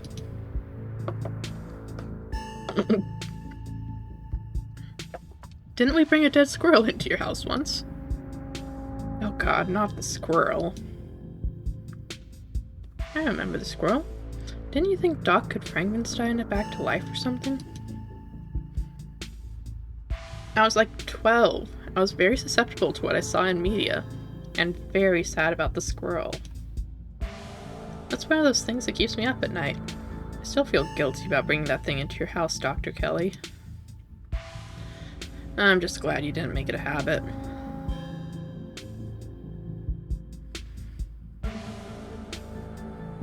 So why didn't you want me poking around the clinic? You seemed awfully guarded about me checking out that door. Because it's closed. Doctors don't usually just let people wander around their clinics. Of course, Dr. Kelly, we would never. I'm sure Shadow's just joking, right, Shadow? You know, I can't say I've ever felt drawn to the place before, but the secrecy is starting to make it feel awfully compelling. Stella, don't you dare think of getting any ideas from Shadow. No one is playing hide and seek in my private offices. Not today, not ever. The squirrel thing was a hint, wasn't it? Shadow, she doesn't need any more bad influences. Yeah, but what if it's haunted? This place was built out of an old Civil War hospital, right? It was a TV clinic, too. Double haunted. Can't believe I never went ghost hunting here. Are you sure you don't want us to check it out? I'll have a whole bunch of extra experience after tonight.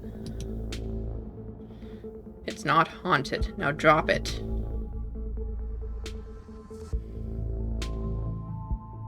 I guess, how do you know Tabitha? Or no, she wasn't really part of the group. I'm gonna go back. We're not going through that one.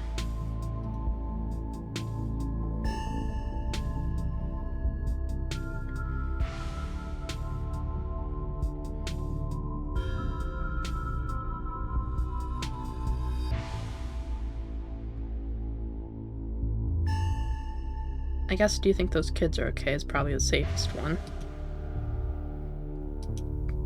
It's possible. We'll see. In the meantime, I'm just stuck here waiting for the call.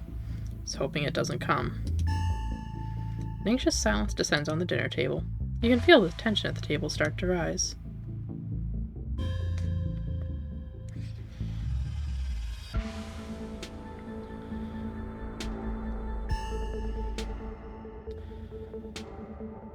I'm guessing she probably isn't in charge of sick animals at all. Any strange illnesses spreading around town?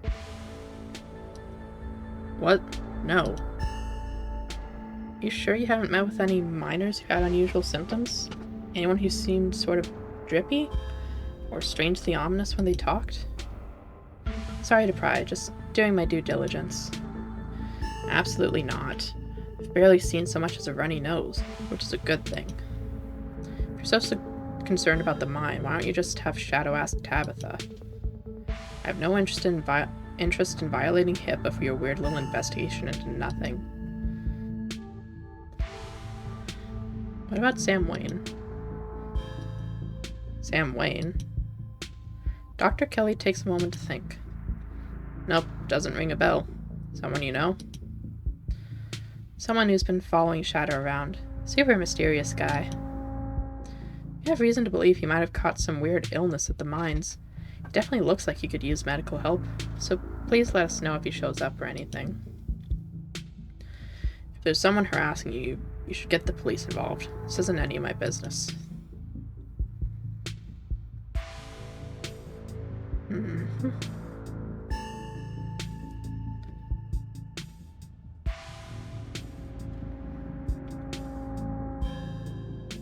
Well, as a local doctor, I guess she would know about autopsies and stuff. The police contact you about Duke's body yet? Body? I was under the impression he was just missing. No, Duke, he definitely died. I saw the footage. And I saw it for myself in person. So did Shadow. He's not missing. How the hell did that happen?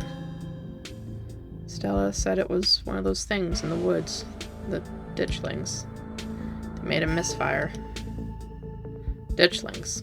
Oh, I see. This was for one of your videos, huh? Reese, you should know better than to lend any credence to Stella's little cryptozoology stories. I don't doubt that something happened to him, but I'm sure there were no little ghouls involved. I've seen them, Mom, outside my windows at night. They're real. You don't have to talk to me like I'm a kid. I might be sick, but I'm still capable of reason, okay? You sure they aren't just raccoons, or... Stop doubting everything I say. Stop trying to rewrite things I tell you to fit what you think should be true. There's weird shit going down in Scarlet Hollow. The more you talk, the less you feel like you're having a conversation. And the more you feel like you're treading on eggshells. Yep.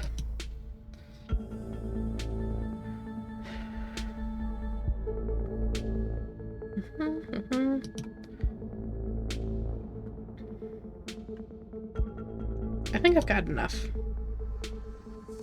You remained silent, quietly picking at the store-bought spaghetti and dinner rolls.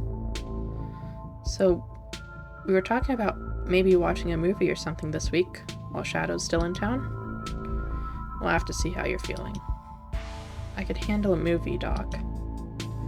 Yeah, we'll just sit downstairs in the dark. Reese is used to that. I'm sure he'll be okay. You're always overestimating how much you're able to do, Reese. This is why you keep getting sick. If I get sick, so what? It's not like that's ever going to change. I'm sick every day and I'm not getting better. I don't want to spend the last few miserable years of my life holed up in the basement alone, just because seeing my friends has been deemed too strenuous. I'm an adult, for God's sake. I can't believe I have to ask permission from my mom just to have my friends over. Reese stops mid-sentence, wincing in pain, and wrapping himself in his arms. Don't say things like that. I'm doing everything I can to try and fix... Silence, as Dr. Kelly's eyes shoot open. Reese? Reese abruptly pulls himself from the table and leaves. Damn it, I knew it. I knew this would be too much.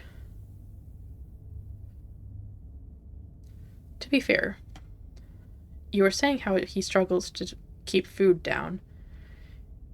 And then we had spaghetti with salad and bread. When he should probably be having, like, soup and smoothies. Easily digestible foods. Everyone get out of my house, please. Just leave us alone. Stop trying to interfere with his life. All it does is hurt him more. We can't just leave him like this. Now is when he needs his friends the most. No, now is when he needs me the most. I am his doctor and his mother. I know you care about him. I know that, and he knows it too. But all any of you would do is get in the way. So just leave. Please.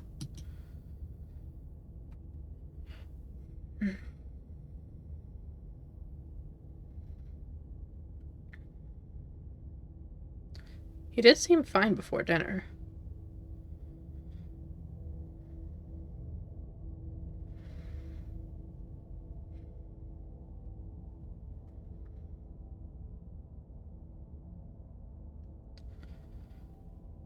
Seemed fine before dinner. It always comes in waves, and I can assure you that right now he's very much not fine. Now leave. The three of you are rushed to the door. We'll be back, Reese. Hope you feel better soon.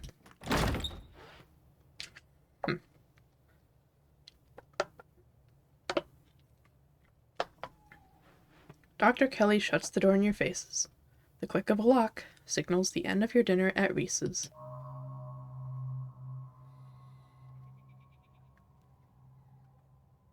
Didn't even get to finish my food. Yeah, that door to the clinic felt like it had the same pull on me as the carving in the mines. Do you think something's back there? Yeah, another one of those carvings is somewhere in there. I'm certain of it. Okay, that'd be really weird. If we find it, do you think you'd get another vision? I'm just spitballing here, but I wonder if that carving showed you last... If what that carving showed you last night is related to the ditchlings.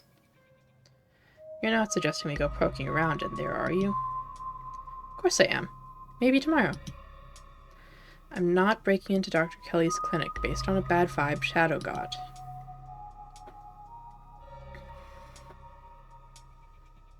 Do you think Reese might have a supernatural affliction? She doesn't believe in supernatural, but she might.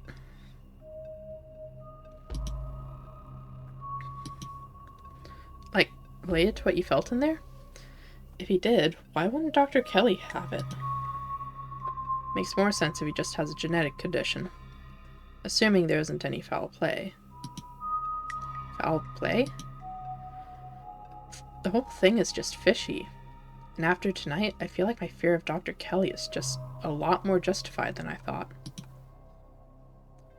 She's just overprotective. I'm sure that's all that's going on. And she has every right to be. I mean, the poor guy took 2 bites of food and got sick immediately. Can't imagine what that's like for both of them to go through. Look, I'm just saying, maybe there's more to their dynamic than just him being sick. But it's not like there's much we can do about that right now. We could probably go back and forth on this for a while. Let's grab Gretchen and get going. The sun is setting, and we wouldn't want to miss a second of ghost action. Stella hurries off down the hill, almost as if to run away from what just happened. You and Kanika follow her down the slowly darkening street.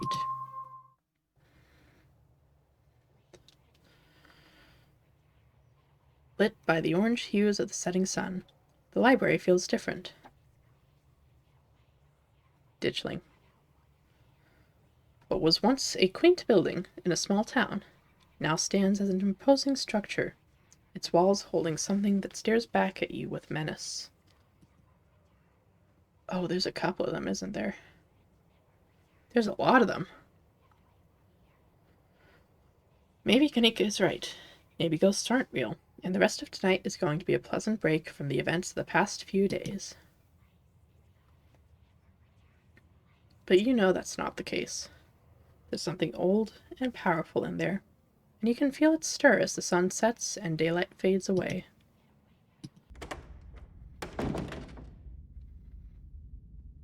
Kiki. Just as its exterior was intimidating in the setting sun, the inside of the library is dark, its shadows deep and foreboding. The meet and greet with the mayor ended quite some time ago, and the throngs of visitors took whatever joy was in this place with them as they left. Hey, Oscar, you back yet? Shh, you can't yell in a library, it's against the rules. It's after hours. Rules only apply up before 5 p.m. Now it's our domain.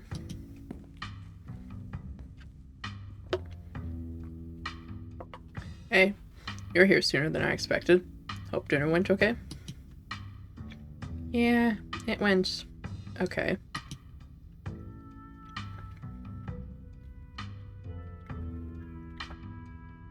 Peace wasn't feeling up for a longer hangout, unfortunately. I'm sorry to hear that. It's okay. Just means we have more time to hunt ghosts. I've come fully loaded. Got my EMF reader, temperature gauge, spirit box, infrared camera, UV light, video cameras, solid flashlights for everybody in case the ghost messes with electricity, parabolic microphone, Sharpies, and paper for automatic writing, matches, and candles for rituals. And you've got your spectre-sniffing compatriot at your side, too. This nose can sniff out any ne'er-do-well we may find, whether spirit or scoundrel. Oh, and a Ouija board. I know they're toys, but you never know what might come in handy. Wow, this is a lot of ghost hunting stuff for something that was so last minute. Do you just have this stuff ready to go in a bug-out bag or something? Of course I do. I actually stashed a couple bags here overnight after I got back from the mines.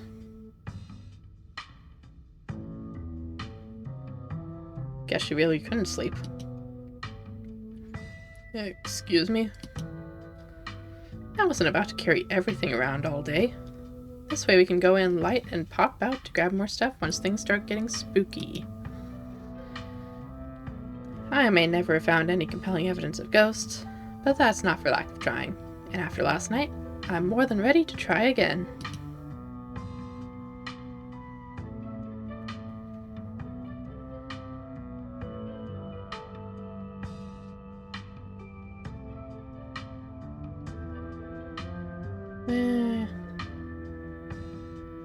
This town is one big supernatural death trap.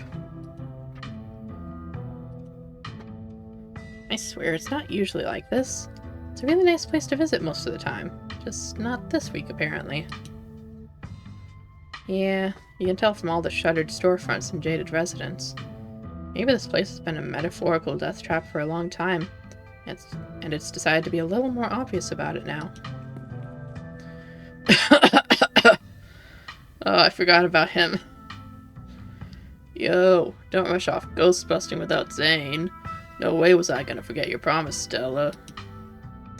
Zane, glad you could make it. I was confronted with my own mortality for the first time yesterday, so I'm desperate for answers about the afterlife to ease my troubled mind. Now let's go mess with some ghosts. My oh my, this certainly is a lot of humans for one little old ghost hunt. I do hope this means my dear Stella will be safe this evening, and that whatever foul creatures lurk in the shadows choose to prey on someone else. All things considered, I think this means Zane is dying. I hope my house is big enough for 5 ghost hunters at once. If this is everyone, we can go ahead and get started. It's through the back. Follow me. Hey human, guess kick some ghost ass, huh? Okay? All my stuff's in there.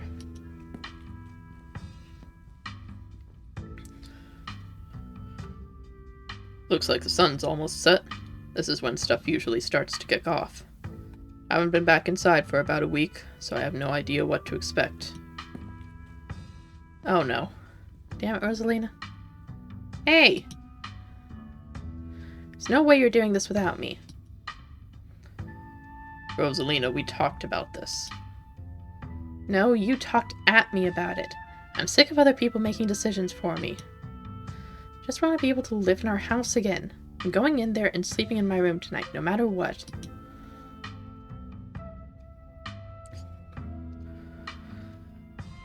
Oscar's gonna let her in. That means those two are the ones that can potentially die.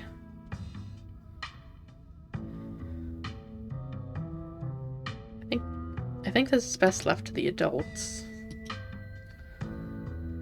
Let the pup come. It's best to give her the chance to face her obstacles head-on. Take it from an old soul like me. Exactly. It could get dangerous in there. Just hang out in the library. We'll have this taken care of in a few hours. Zane is tagging along. I don't want to be called just because you're scared.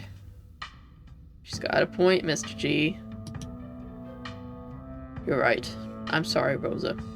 Just let me know if it gets to be too much and you want to leave, okay? Thanks, Dad. Now let's get our house back. Really, Zane shouldn't be coming along either. Just saying. You all cross over the threshold and enter Oscar's living room.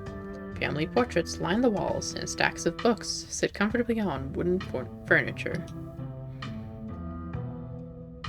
And there's that feeling again. Like the mines, like the door to the clinic. A dusty, suffocating, dizzying feeling. Something in this house. Something is in this house. Though whether it's a ghost or something worse, you cannot know. Okay, looks pretty normal for now. I don't remember that picture being on the floor, but that could be non-supernatural. None of my equipment is picking up anything around the picture. But I'll set up on camera in case it falls again. Could be important evidence. You might want to save your cameras for Rosalina's room. That's where I've seen the ghost manifest. Wonder if the ghost will even show with this many people around. Oh dear, could someone please warm the air back up? My joints are creaking in this dreadful chill. Wait, is it just me or does it suddenly feel colder? It sure does. I definitely feel that.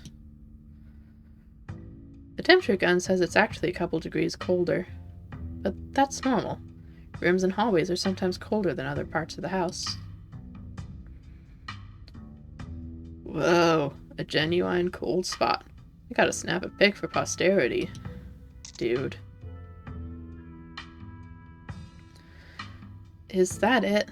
This isn't very scary.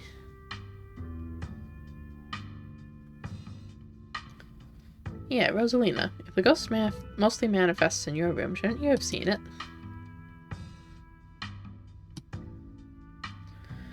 I've only seen the stain. Dad made me switch rooms with him before we moved out. Way before we moved out. I wasn't about to let my daughter sleep in a haunted bedroom. Spent most of my nights on the couch before we set up shop in the library. Even if there is something back there, I'm not scared of it. I'm mad at it.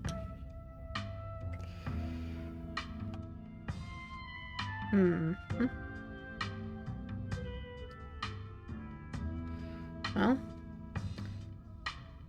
I guess let's split up and look for clues.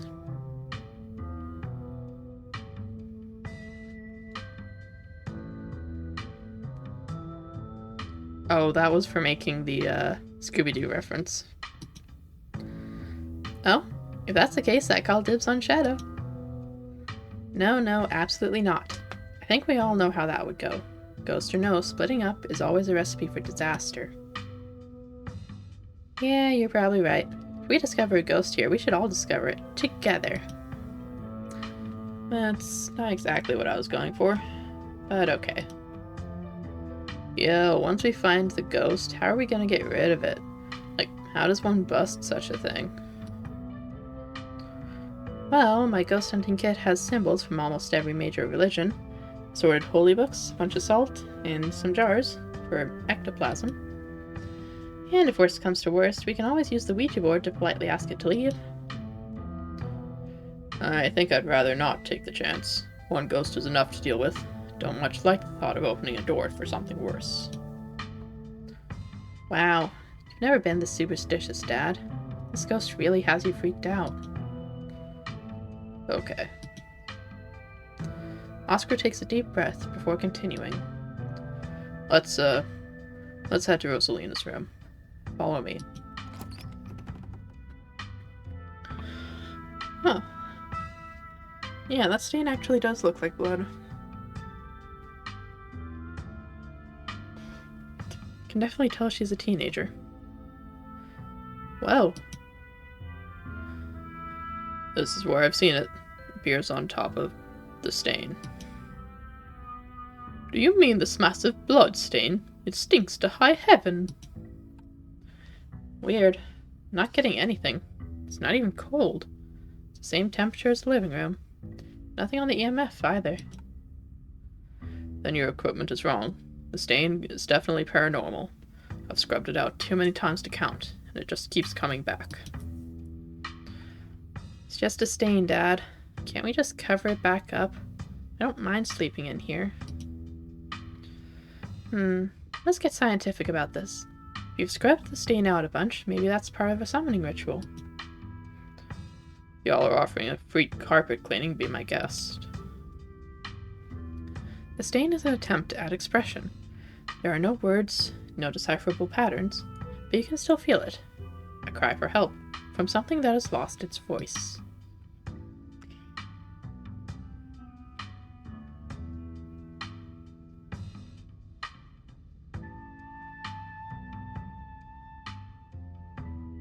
Ghost blood. Let's go with something's crying out for help. It's useful that I have that ability. Huh. You might be onto something, Shadow. I wonder if the blood spells something out on the floor underneath. Have you tried tearing up the carpet? In a house owned by the government?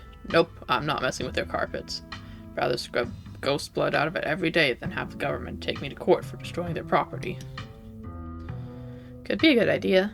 This could be a sign of structural damage, and I'm sure the government would rather know about it now than wind up with a bigger problem down the line, right? Only one way to be sure. Whoop. There Stella goes. Stella excitedly starts tugging at the corner of the carpet. Are we digging? Let me help. This is my area of expertise, after all. Oh dear. You're doing the government a favor, really.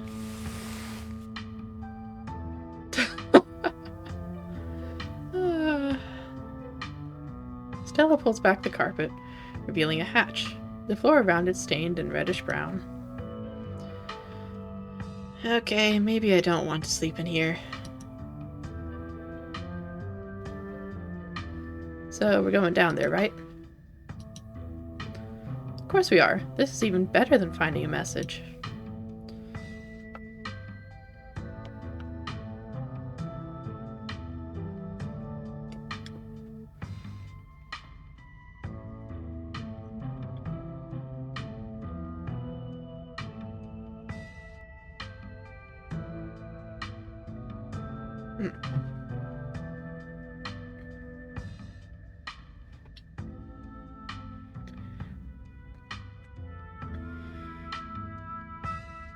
That's Bakugo. I just realized that's Bakugo.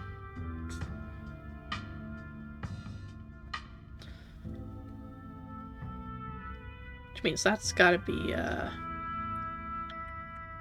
what's his name? Green hair. Midoriya. It's actually kind of cool.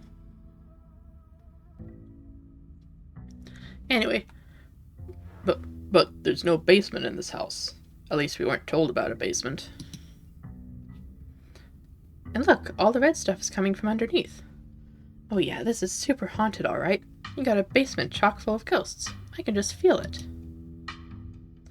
You know, last month was super rainy. It's clearly been a long time since anyone stepped foot in the basement, or crawl space, or whatever's under that hatch. There must be a leak that flooded the whole area under the house. The water dissolved the caulk around the edges and leaked through to the carpet. And it's red because North Carolina has red-ass dirt. It's as simple as that. It's not mud, it's blood. Human blood. I tested it. That's kind of impressive. Maybe you tested it wrong? It can't be blood, right? Whatever it is, I need to know what's down there. I need to know what's been under my bed all these years. Yeah, there's an old hatch in the floor that someone tried to seal up. We're not leaving until we've explored every nook and cranny. Have you considered that maybe they tried sealing it because it's unsafe? Uh-oh. Do you think the flooding could have made the house unstable? I'm all in on ghost hunting, but I don't know if I could crawl into another dangerous crevice. I'm going for it.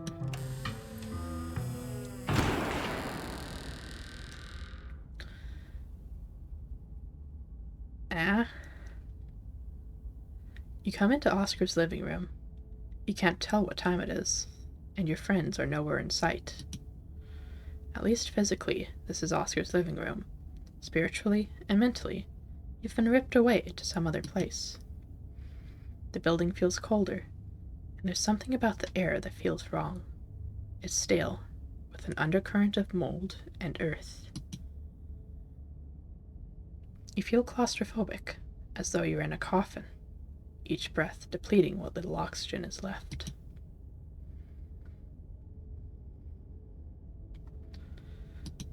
Hello? Is anyone there? There is no reply.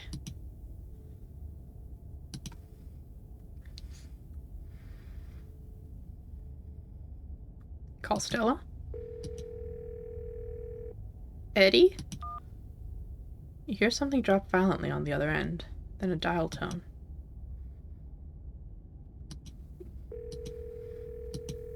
It's the same voice you heard when you called Stella, uttering the same phrase. You once again hear something drop violently on the other end, and then a dial tone. The phone rings. I've been looking all over for you. Where did you... What? Why are you saying that? I didn't say anything? Yeah, okay, I get it. Pulling a funny little prank on your poor, long-suffering cousin, playing some creepy old-timey radio clip over the phone. Did Kanika put you up to this? Whatever, just come home. I'm sick of chasing after you. The call disconnects. That's enough. You put your phone away. This clearly isn't getting you anywhere.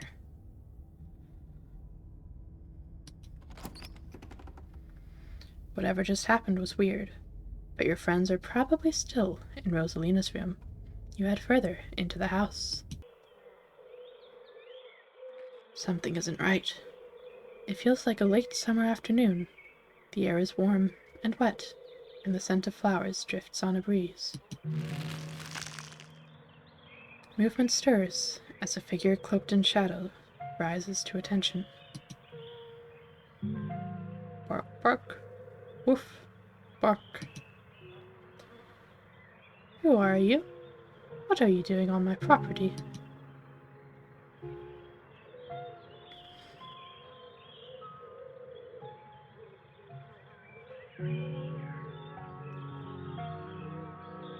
That's interesting. Eddie, it's Charlie from The Presence? I am The Presence? Did you say Eddie? No one's called me that in a long time. It's what Edwardine now. I'm not a child anymore.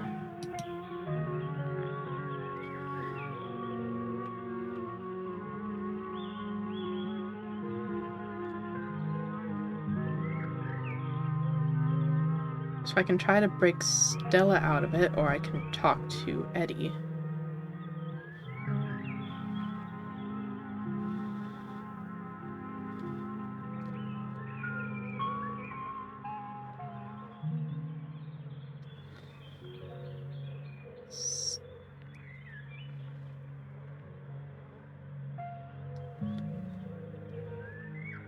Eddie, that's the same name I heard over the phone.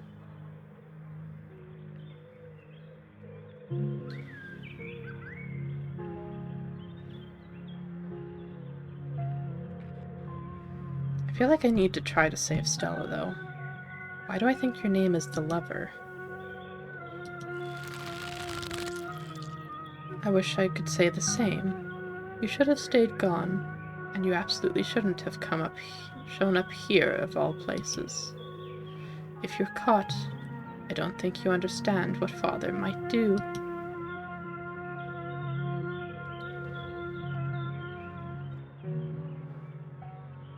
Okay, so I need to do those.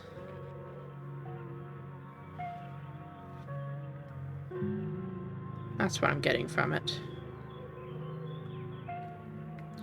Come with me, Eddie. Haven't you always wanted to see the coast? Now's your chance. We can just leave.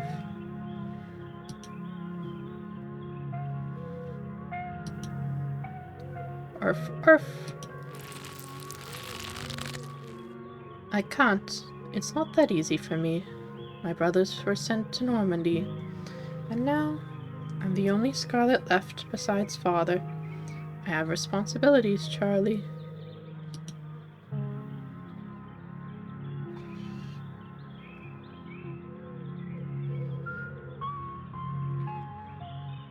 Can play along.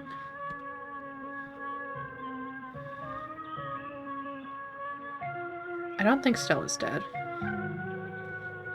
I don't think I need to worry about that. I don't think I can talk to Gretchen right now. Otherwise, I'd be able to hear more than just arf, arf, woof, bark.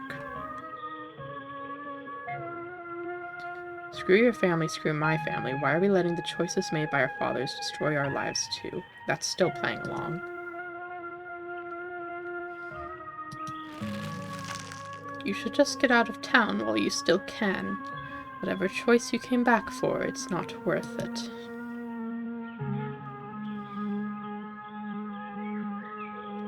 But you are. I won't leave the Hollow without you. If you change your mind, I'll be around.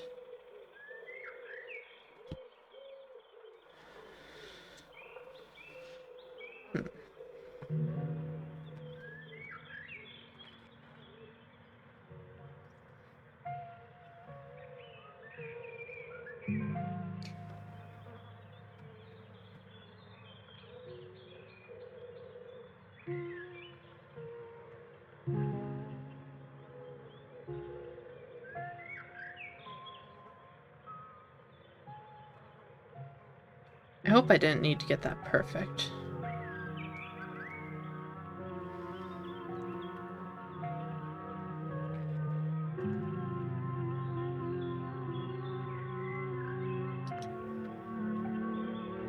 You're right. What I came back for isn't worth it. But you are. I won't leave the Hollow without you. If you change your mind, I'll be around. Demo Love, thanks for the follow. Hope you're enjoying the stream.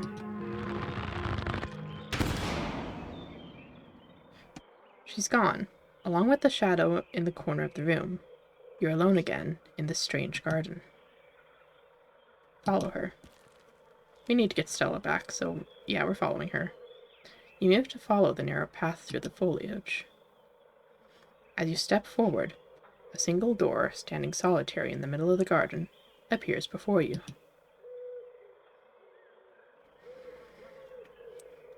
I guess enter. You walk up to the door and open it. Ooh. Dang. Bells ring as a cacophony rages outside.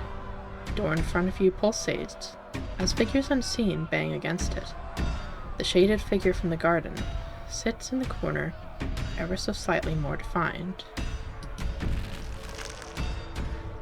Your father has left town, Charlie. We're moving to a new house, okay? Poor Rosalina. There's that name again, Charlie. I don't want to leave our house. I like it here. Daddy should come back. Why did he leave? I'm hoping playing along will get everyone out. He can't come back. Gotta live somewhere else now. That'll be fun, right? There'll be new kids to play with. You can show them your little dolls. Hey, sweetie, we don't have much time.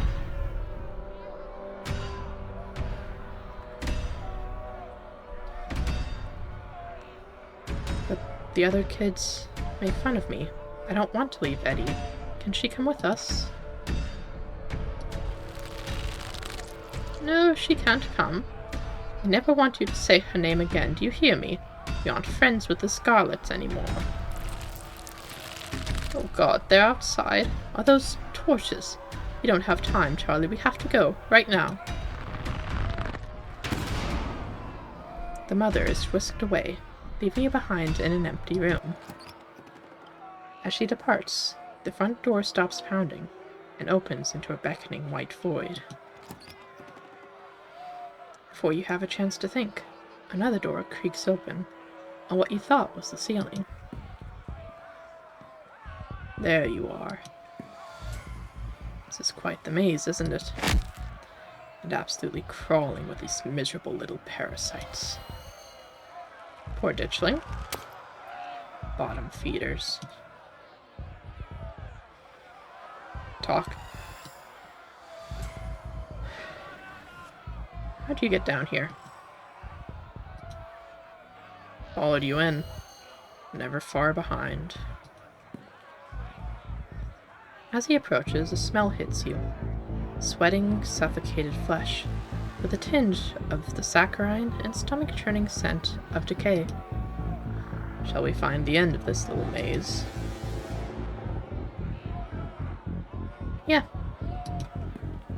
There's no need for you to run away from Wayne. You step past him and walk into the void. You're outside, and it's night. A false moon looming massive in the painted sky. Wayne is gone. The night feels thick and warm, the insects lively, their calls unnaturally tinny. Everything feels warped and wrong, like you're listening to a record, fished from the bottom of a pond. Unless your eyes are playing tricks on you, the shadow in the corner keeps getting closer. It's Kanika. You poor dear. I've been keeping track of you, scuttling around town like a tomcat. You've fallen hard for Miss Edwardine, haven't you?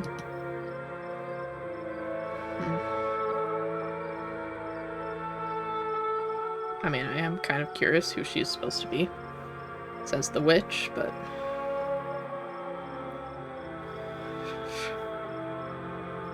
Back off, lady. I don't know you. And if you know what's good for you, you don't know me either. There's no need to be embarrassed. Your secret is safe with me.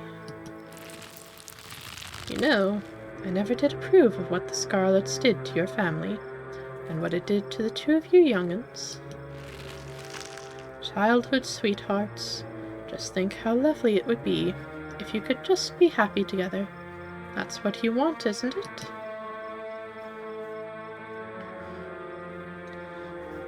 Don't talk about my family. I don't need life advice from some old broad. I'm sure by now you've realized the young lady doesn't plan on leaving with you, but it's not for lack of desire, as you well know. It's Enoch. Even if you dragged her over the town limits, his hold over her would make sure neither of you were ever happy again. Just think of what happened to your poor mother and father. Do you want that to be the two of you? Apparently Enoch was one of my ancestors. We would never be like them, we love each other. Yeah, sure. Since we're following the mystic path. We love each other. My mother just loved his money. As soon as it was gone, so was she. Then all he loved was booze. Me and Eddie aren't like that. The powers at work here are stronger than your love could withstand. You need to break the bonds holding her here. Then you can both go free. No more misfortune. Not for you. Not for anyone else bold enough to step foot outside the hollow. The witch mimes handing you something, though her hand is empty. Everything you need to know is on that map. I don't think these entities that are possessing them stray from their script, regardless of what I say. I don't understand. Is this a map? And some kind of poem? That's where you'll find them. You'll need her there, and be careful. Good luck to the both of you. I hope you get your happiness. And then she's gone. And Wayne is back. He just opened up the moon. It's trying to get rid of me. It'll have to try harder.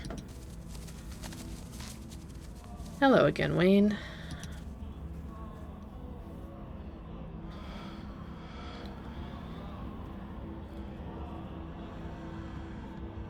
Are you Wayne?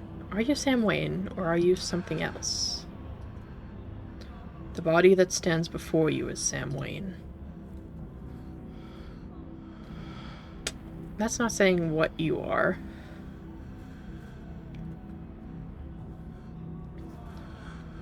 What's doing this? A resident, a ghost, whatever it is you call it. The leftovers of a human existence, festering and forgotten, feeding on the energy of more powerful beings to do this. Pathetic. So why are you following me? Clearly you need protecting. I'm just looking out for you. Why? Why do you care? If anyone, I would think you'd be following Tabitha. Yeah, so you and Tabitha, huh? That was a thing? This body knew her well. So what the hell is going on in this town? I'm sure you'll be able to piece it together soon enough. I'd rather you find out on your own first. That's the only way you can really know who to trust. Then I can finally tell you more. There is so much to discuss when that time comes. What are you? I'm a friend. Okay, do you know the way out? I will soon, but in the meantime you have nothing to fear. I'm watching over you. Wonderful! Yeah, I'm not worried about myself. I'm worried about my friends. Since they seem prone to dying. The people you met only 2 days ago. I'm sure if something happens to them, you'll recover soon enough. That is brutal, dude. It's not to see if your bonds are strong enough to leave a mark when broken. Damn. Okay, continuing forward, I guess. You continue forward through the uncanny underbrush. Oh, I guess it's time for Oscar. Close your eyes. That was not. Thank you. Once again, you find yourself separated and alone. A long wooden corridor stands before you, littered with bottles and rails. Oh, nope, it's Zane. A figure rises to attention, blocking your way. I'm afraid he doesn't have long. If there's anything you need to say to him, I'd say it now.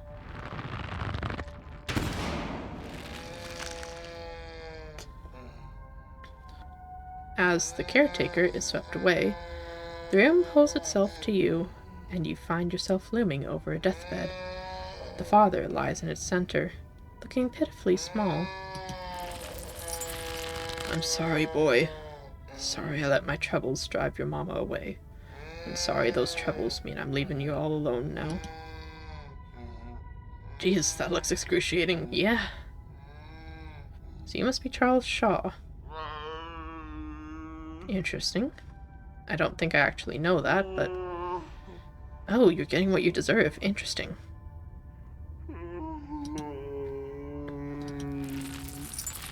Damn it, Junior. How many times do I have to tell you? I tried to stop it from happening, but that damn snake Enoch went behind my back. There's Enoch again.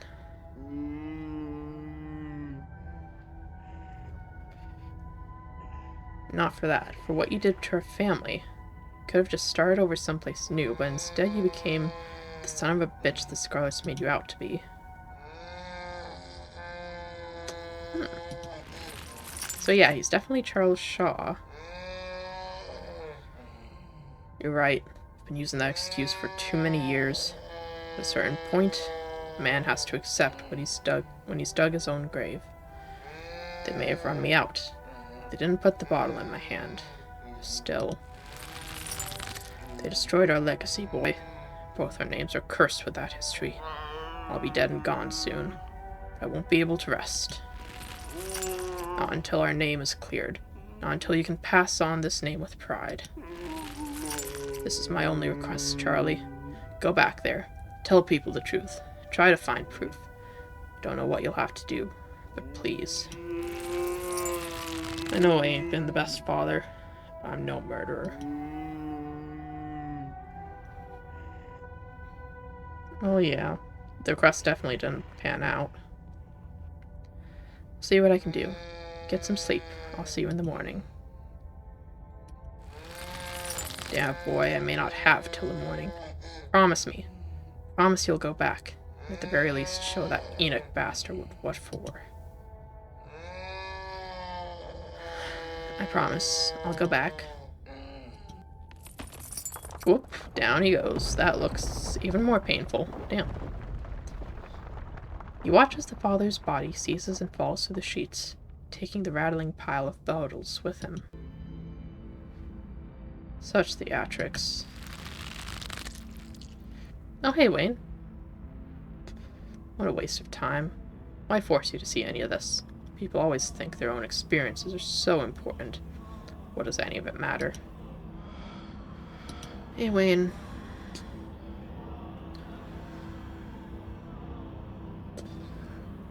You keep disappearing, sorry. It's doing its best to keep us apart. But I have a feeling it'll be over soon. Then the exit won't be hard to find. Are my friends dead? They're alive. Not sure if they'll stay that way. Good to know. I'm pretty sure I know what it's trying to tell me, but do you know? Yes, and it's trivial. Don't worry yourself with it. It may be trivial, but also might be the key to keeping my friends alive, so you know. I'm actually fine with him following me, so guess I'll see you when I see you. Shouldn't be hard to find you again. We move back to the bed and quietly leave through the hole the father left behind and crawl through. Oh, you've got the lover again. AKA Stella. And Gretchen, who was just her little dog for some reason. For the first time, you and Wayne enter a new room unseparated. The two of you find yourselves huddled under a large table. The lover stares through you as indecipherable murmurs and shuffling feet echo from the ends of the table. Yap, yap, yap. They're so lovely. Are you sure I can keep one? You must have worked very hard on them. Guess we're kids now. Of course, it's a present. When you look at it, you can remember all the fun we've had. Just let the scene play out. There's no use trying to communicate, whether with the resident or your little friends. Yeah, I kind of figured that out on my own, but thanks, Wayne. I'll try to keep it away from my brother so he doesn't smash it, though I wish I could make it move like you can. And you can even do the voices. You know, you could probably make real money if you put on a show for people.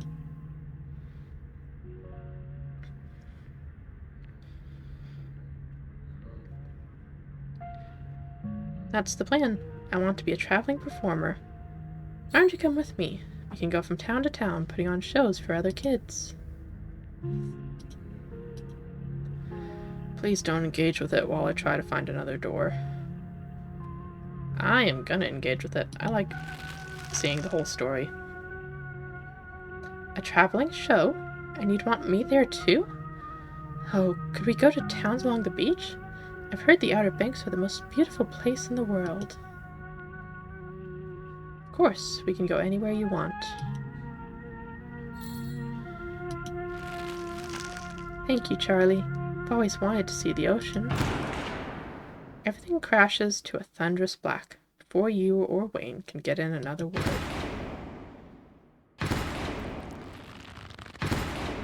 Okay, so this is Charlie's puppet show. But for some reason I'm not a puppet. A single spotlight remains, illuminating a trapdoor in the center of the stage. You feel drawn to it. It opens. You feel a shove from behind and tumble through the hatch. Oh, it's another carving. Took some digging, but it's there. The map was right. That means there's hope, Betty. Whatever it is that Enoch did, we can undo it. We can be happy together. It was Charlie. Eddie?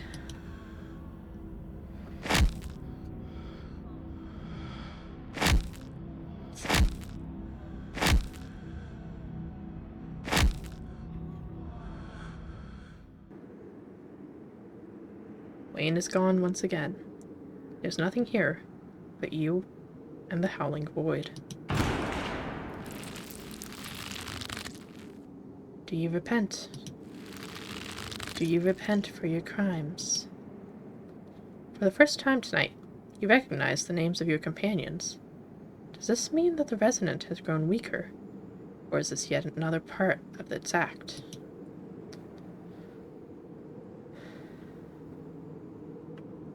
Oh, because I'm a Scarlet.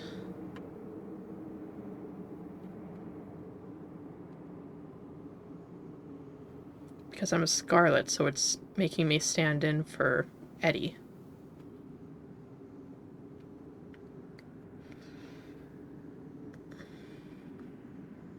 I'm just gonna let it continue. Let the spirit continue. You must answer for the crimes committed by your scarlet blood. Until you do, I cannot die. I want to die, please. I've been alone in the dark for so long. All I ask is some of your years, to pay for the years that were taken from me. My life was stolen from me. I want some of yours. It's only fair. The sins of the father are to be laid upon the children. Forfeit your years, and I will finally leave.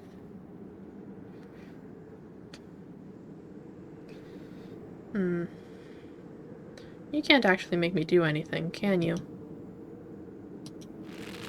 I can keep you here, and I can do whatever I want with them. You can refuse, but if you do, then I will stay. I will stay until I get what I'm owed. This is bullshit. But the spirit ignores your protestations. The sentence has been handed down. Make your choice. A smell hits you. That now familiar, wet, unwell odor. What an annoying pest you are. Do you kind of keep me out for long? Seems we've exhausted its power. Holding all these bodies hostage must have been quite taxing. Come along, Shadow. It's desperate, but it has no power over you. There's no need to bow to the will of such a frayed and broken consciousness. Leave it to fester.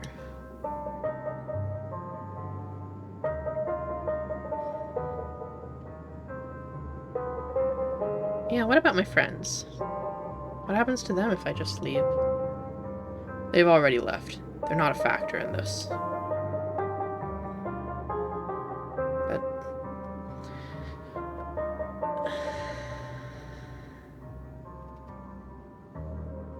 I can't just leave the ghost here. You can. How many years did it want? That's my question. Where will Oscar and Rosalina live if the ghost stays? Don't give years of your life for something so insignificant.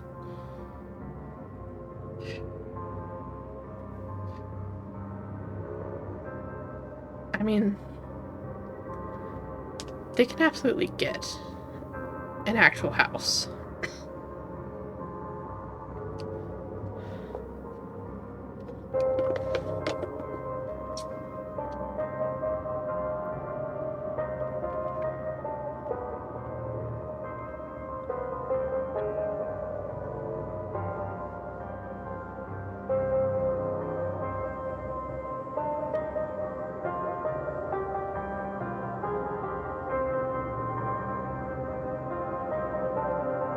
My actual concern here is Wayne being truthful with me.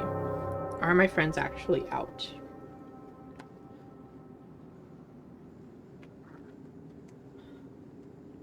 Because as much as I want to trust Wayne, I'm not entirely sure that everyone's free. How many years did it want? I'm not going to sacrifice what was probably like half my life.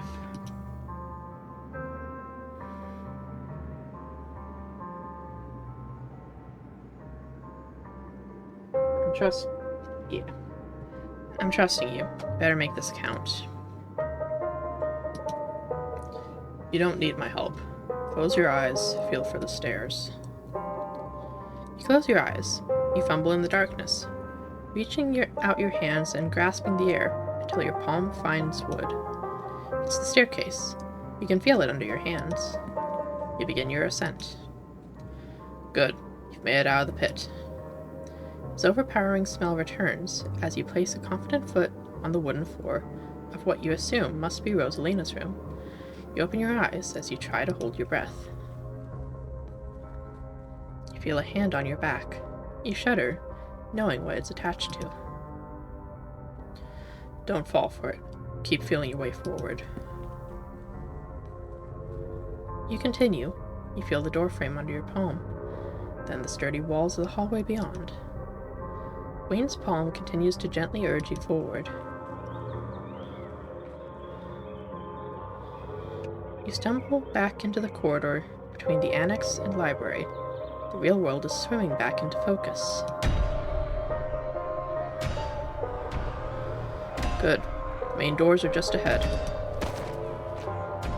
You feel a shove as Wayne pushes you forward.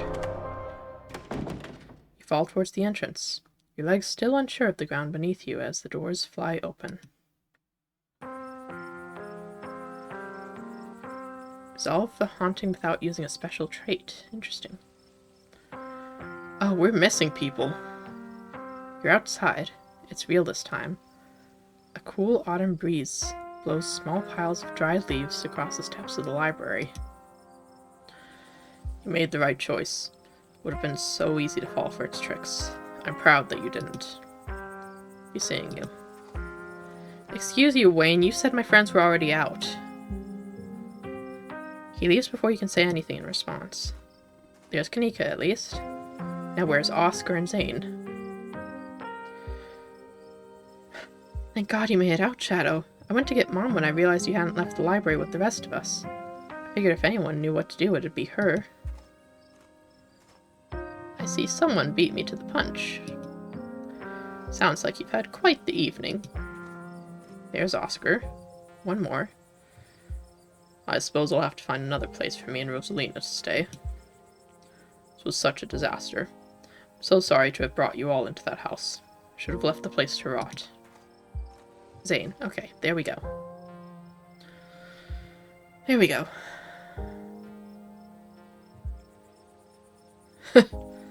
Think Ghost would let me back in for a do-over? No. No. It wanted years of my life. We're not doing a do-over. Hope you're not mad at me for getting out of there. Impending doom coming over the town is more important than a single ghost.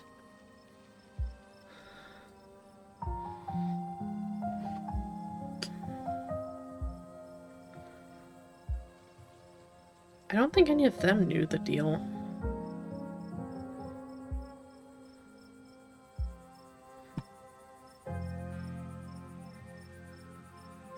Yeah, I wasn't about to give up part of my life to make amends for something I didn't do. It's okay. It's just a house, and we didn't even own it. Even if we did, that ghost was asking for quite the down payment. Oscar's right. And besides, there's no walking this back. The spirit is far too strong for that now. Sorry we couldn't get rid of your ghost, Oscar. Don't apologize. I wouldn't want you to lose something that important for a rental unit owned by the state. Honestly, if it makes you feel better, I don't think I could have lived with the guilt if you'd made that choice. Yo, Mr. G, we got a spare room. I don't think my parents would really care. That's really sweet of you, Zane, but... Dad, just take him up on it. You're right. You're right. Thank you, Zane. I'll figure something out more long-term in the morning. Dope. I'm gonna peace out then and let my folks know. See you later, Rosaline. See you later, Mr. G. Zane walks off down the road.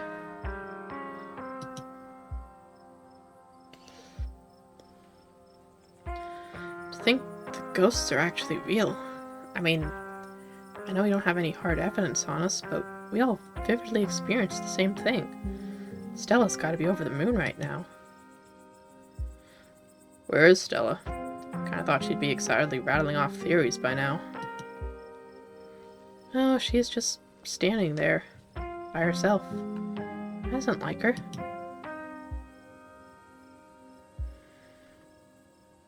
Yeah, go talk to Stella. I'm gonna go check in with her. You walk over to Stella. I've never seen anything like what we saw tonight. Absolutely dreadful. I don't think my dear Stella is having an easy time with it. Oh, hey, Shadow.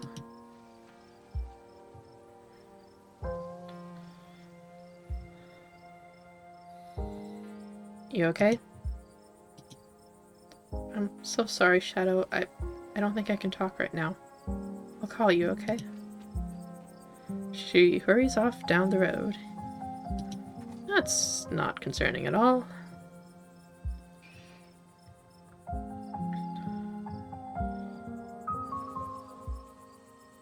Yeah, I think she took the brunt of things in there. No wonder she's having a hard time right now. She was playing one of the main characters. Should we go after her? I think she just needs some time to herself. Stella's never been the kind to share her burdens, and I doubt that'll change just because somebody goes chasing after her. If anything, just make her clam up even more. She's a strong girl. She'll be okay. I'm honestly surprised that she and Zane are the only ones headed out right now. You've all been through something awful, and each and every one of you needs rest. Especially you, Kanika. We don't want that cold of yours to get any worse. God, what a disaster this whole night has been. I had no idea it would turn out like this. I'm so sorry, everyone. Stop apologizing, Dad. We're the ones who don't have a house anymore. We don't even have the library.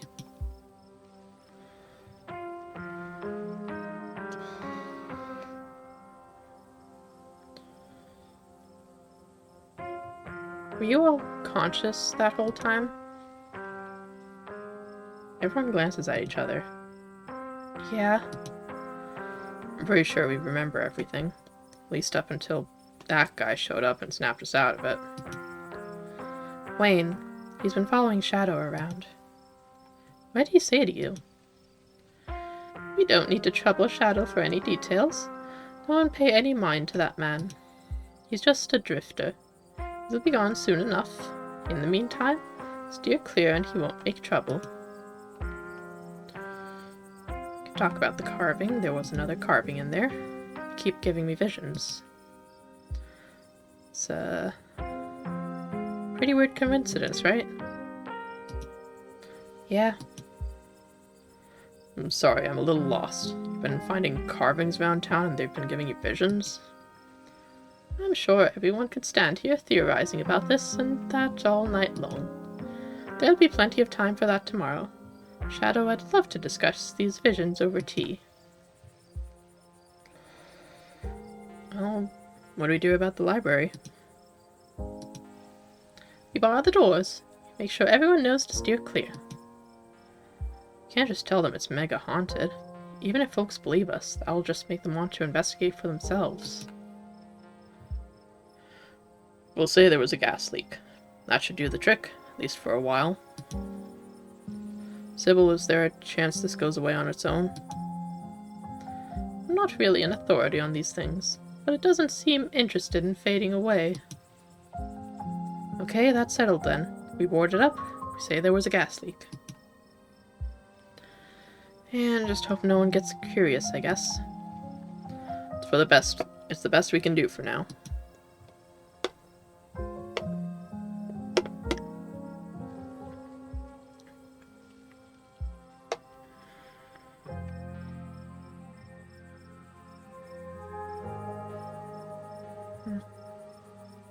I think that's enough for now. Should probably head back. We should probably get going too. It's starting to get chilly out. I don't want to keep Zane's parents up too late. I'll be over later tonight with some bedding and hot tea. And I'll have Miles bring you some groceries in the morning. Don't be a stranger, and let us know if you need anything, okay? I believe it's time for me to get my daughter home as well. But, Kanika, dear, you haven't been feeling well. You need to get some rest. Okay. I'll see you tomorrow, Shadow. Yeah. I'll see you tomorrow. Cool. Kanika wearily treks back to the general store. I'll walk you home after I finish getting Kanika her tea, and we can chat about what just happened. It'll just be a moment. You're too tired to say no. Sybil leaves. You make yourself comfortable for a few minutes while you wait. After everything that's happened tonight, the normalcy of sitting on a quiet and empty road feels like a priceless treasure. I hope you don't mind, but I took the liberty to call your cousin and tell her about what happened tonight. Oh, she wasn't exactly thrilled to hear from me, but I think I blunted her anger as much as I could. Shall we head out for our walk? Time to go home.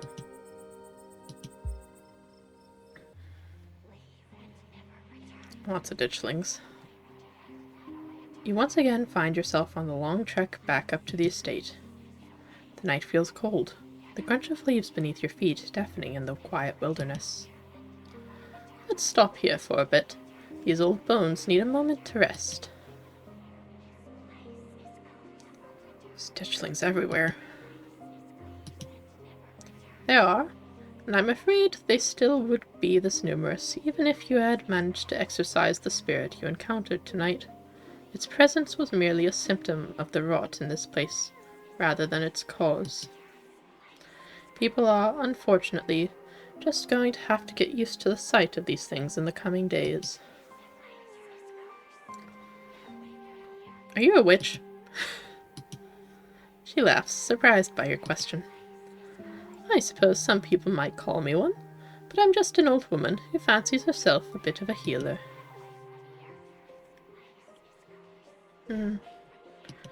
What you call yourself isn't important. You're more powerful than you let on. Well, I do drink plenty of tea. I'm so sorry, Shadow. I completely forgot to send you home with some tonight.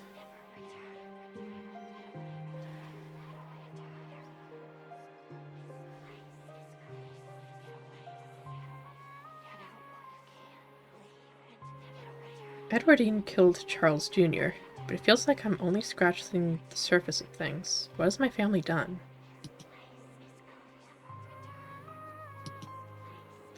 Is that what the spirit showed you? Your family built one of the most powerful coal empires in Appalachia. Those sorts of things don't come about without betrayal and bloodshed. These are all assumptions, of course. I'm just an old woman who enjoys her tea, and the Scarlet Empire is far older than these rattling bones. If you want the bloody details, I'm afraid you'll have to find them yourself. That's enough rest for me. Let's carry on for a bit. Okay, so these are limited too. You and Sybil walk deeper into the woods. You're getting closer to the estate. One last rest, and we'll get you home.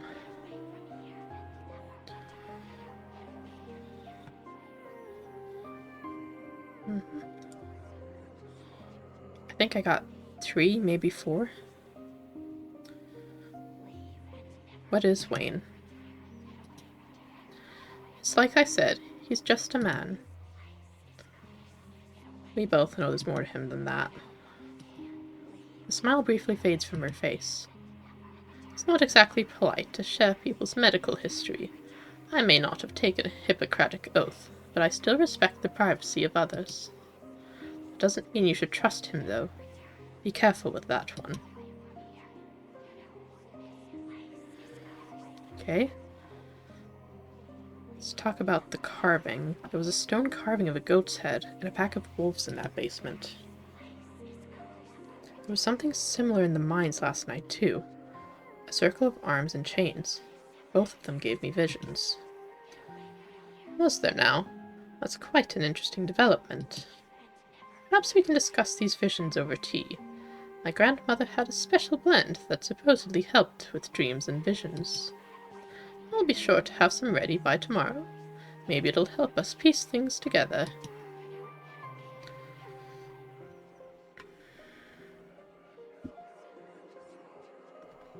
I'm gonna say tea tomorrow sounds nice. Lovely. I'll be looking forward to it. Wayne didn't want to make a deal with that ghost. Of course he didn't. Some people will never understand the kind of sacrifice that was laid upon the table tonight. If he'd gone through with the deal, it would have been an affront to everything he is. I don't care to leave. I guess let's get moving again. Yeah, the estate shouldn't be much further. You and Sybil trek through the remainder of the woods and find yourselves on the outskirts of the estate. Once again, the light's been left on for me. I'm looking forward to continuing our chat tomorrow once you've had some time to rest. Good luck handling Tabitha. I tried to soften her up over the phone, but there's only so much softening you can do with someone that prickly, bless her heart. Get a good night's rest, Shadow. You've earned it. Sybil heads back through the woods, leaving you alone to face Tabitha. Oh, hi!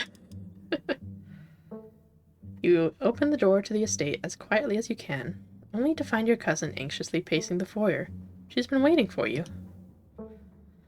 So, you finally came back, and last night I thought we were done with all the running around in secrecy. I guess I was too optimistic. Do you know how stuff like this impacts me? Do you even care?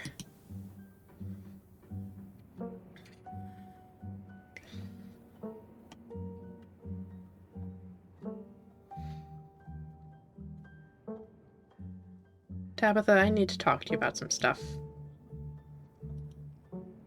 Now's really not the time. Do we think she's gonna believe about ghosts? Oscar's house was haunted by the ghost of Charles Shaw Jr., who was murdered by Edward and Scarlet. It wanted years of my life in exchange for leaving, but I wasn't about to give it what it wanted. That just explains everything that happened. She doesn't look too pissed off by me explaining that. Never mind, Was there a gas leak in the library or something? Do you realize how ridiculous you sound right now?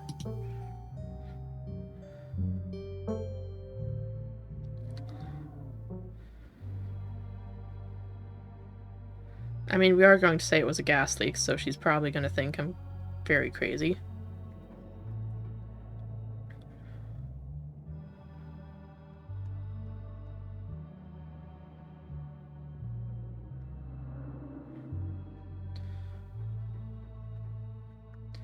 I guess, didn't Sybil tell you? Why won't you believe me? Sybil says a lot of things, Shadow. For all I know, she was making stuff up to cover for you. She's nice like that. It's annoying.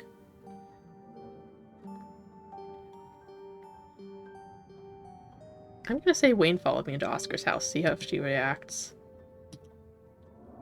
You think mentioning that awful man is supposed to garner sympathy from me or something? So you do know him. Did I ever say I didn't? He's a creep from a bad time in my life. I do my best not to think about him, which has become an increasingly difficult task. He's stalking me. Glad you see it that way. He's a creep, and if he tries to talk to you again, you should walk away.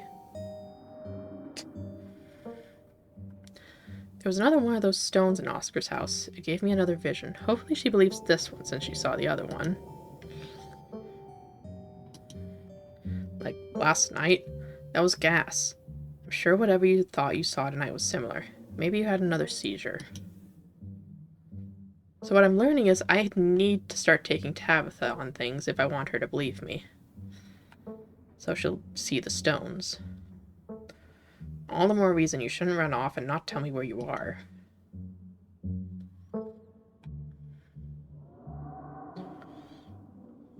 I think I should go to a doctor.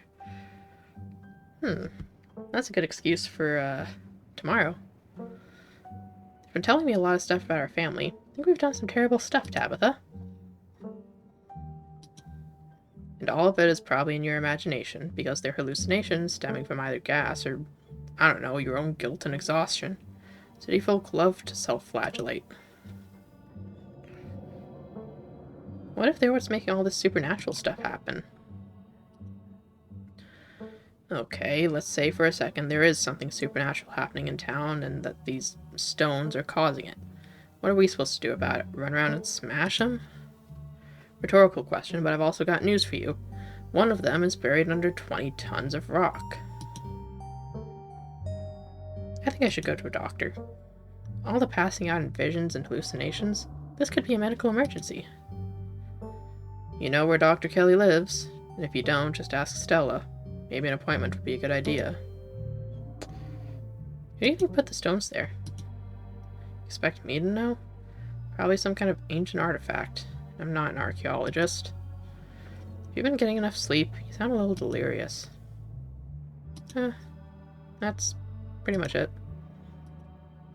Great, then I'm going to bed.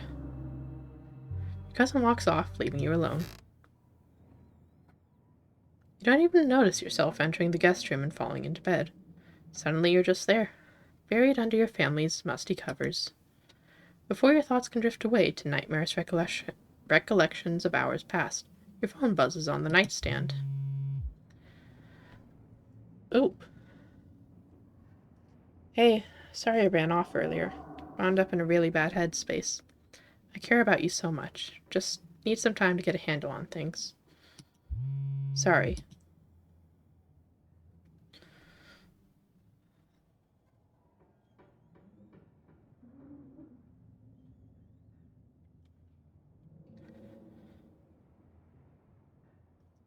Do you need to talk? You put your phone back on the nightstand. It's Wednesday night. Nearly half a week has passed since you first arrived in town, and a little over half a week remains until the bus comes to take you home. The spirit of Charles Shaw Jr. now commands the entirety of City Hall, a swirling void of wrath and despair that the people of this town will have to learn to ignore. Disaster looms its tallest yet over Scarlet Hollow.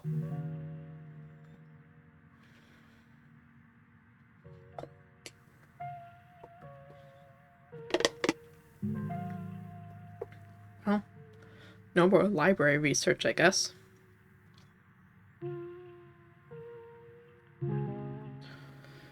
Hopefully no one needs to go look up anything for their schoolwork.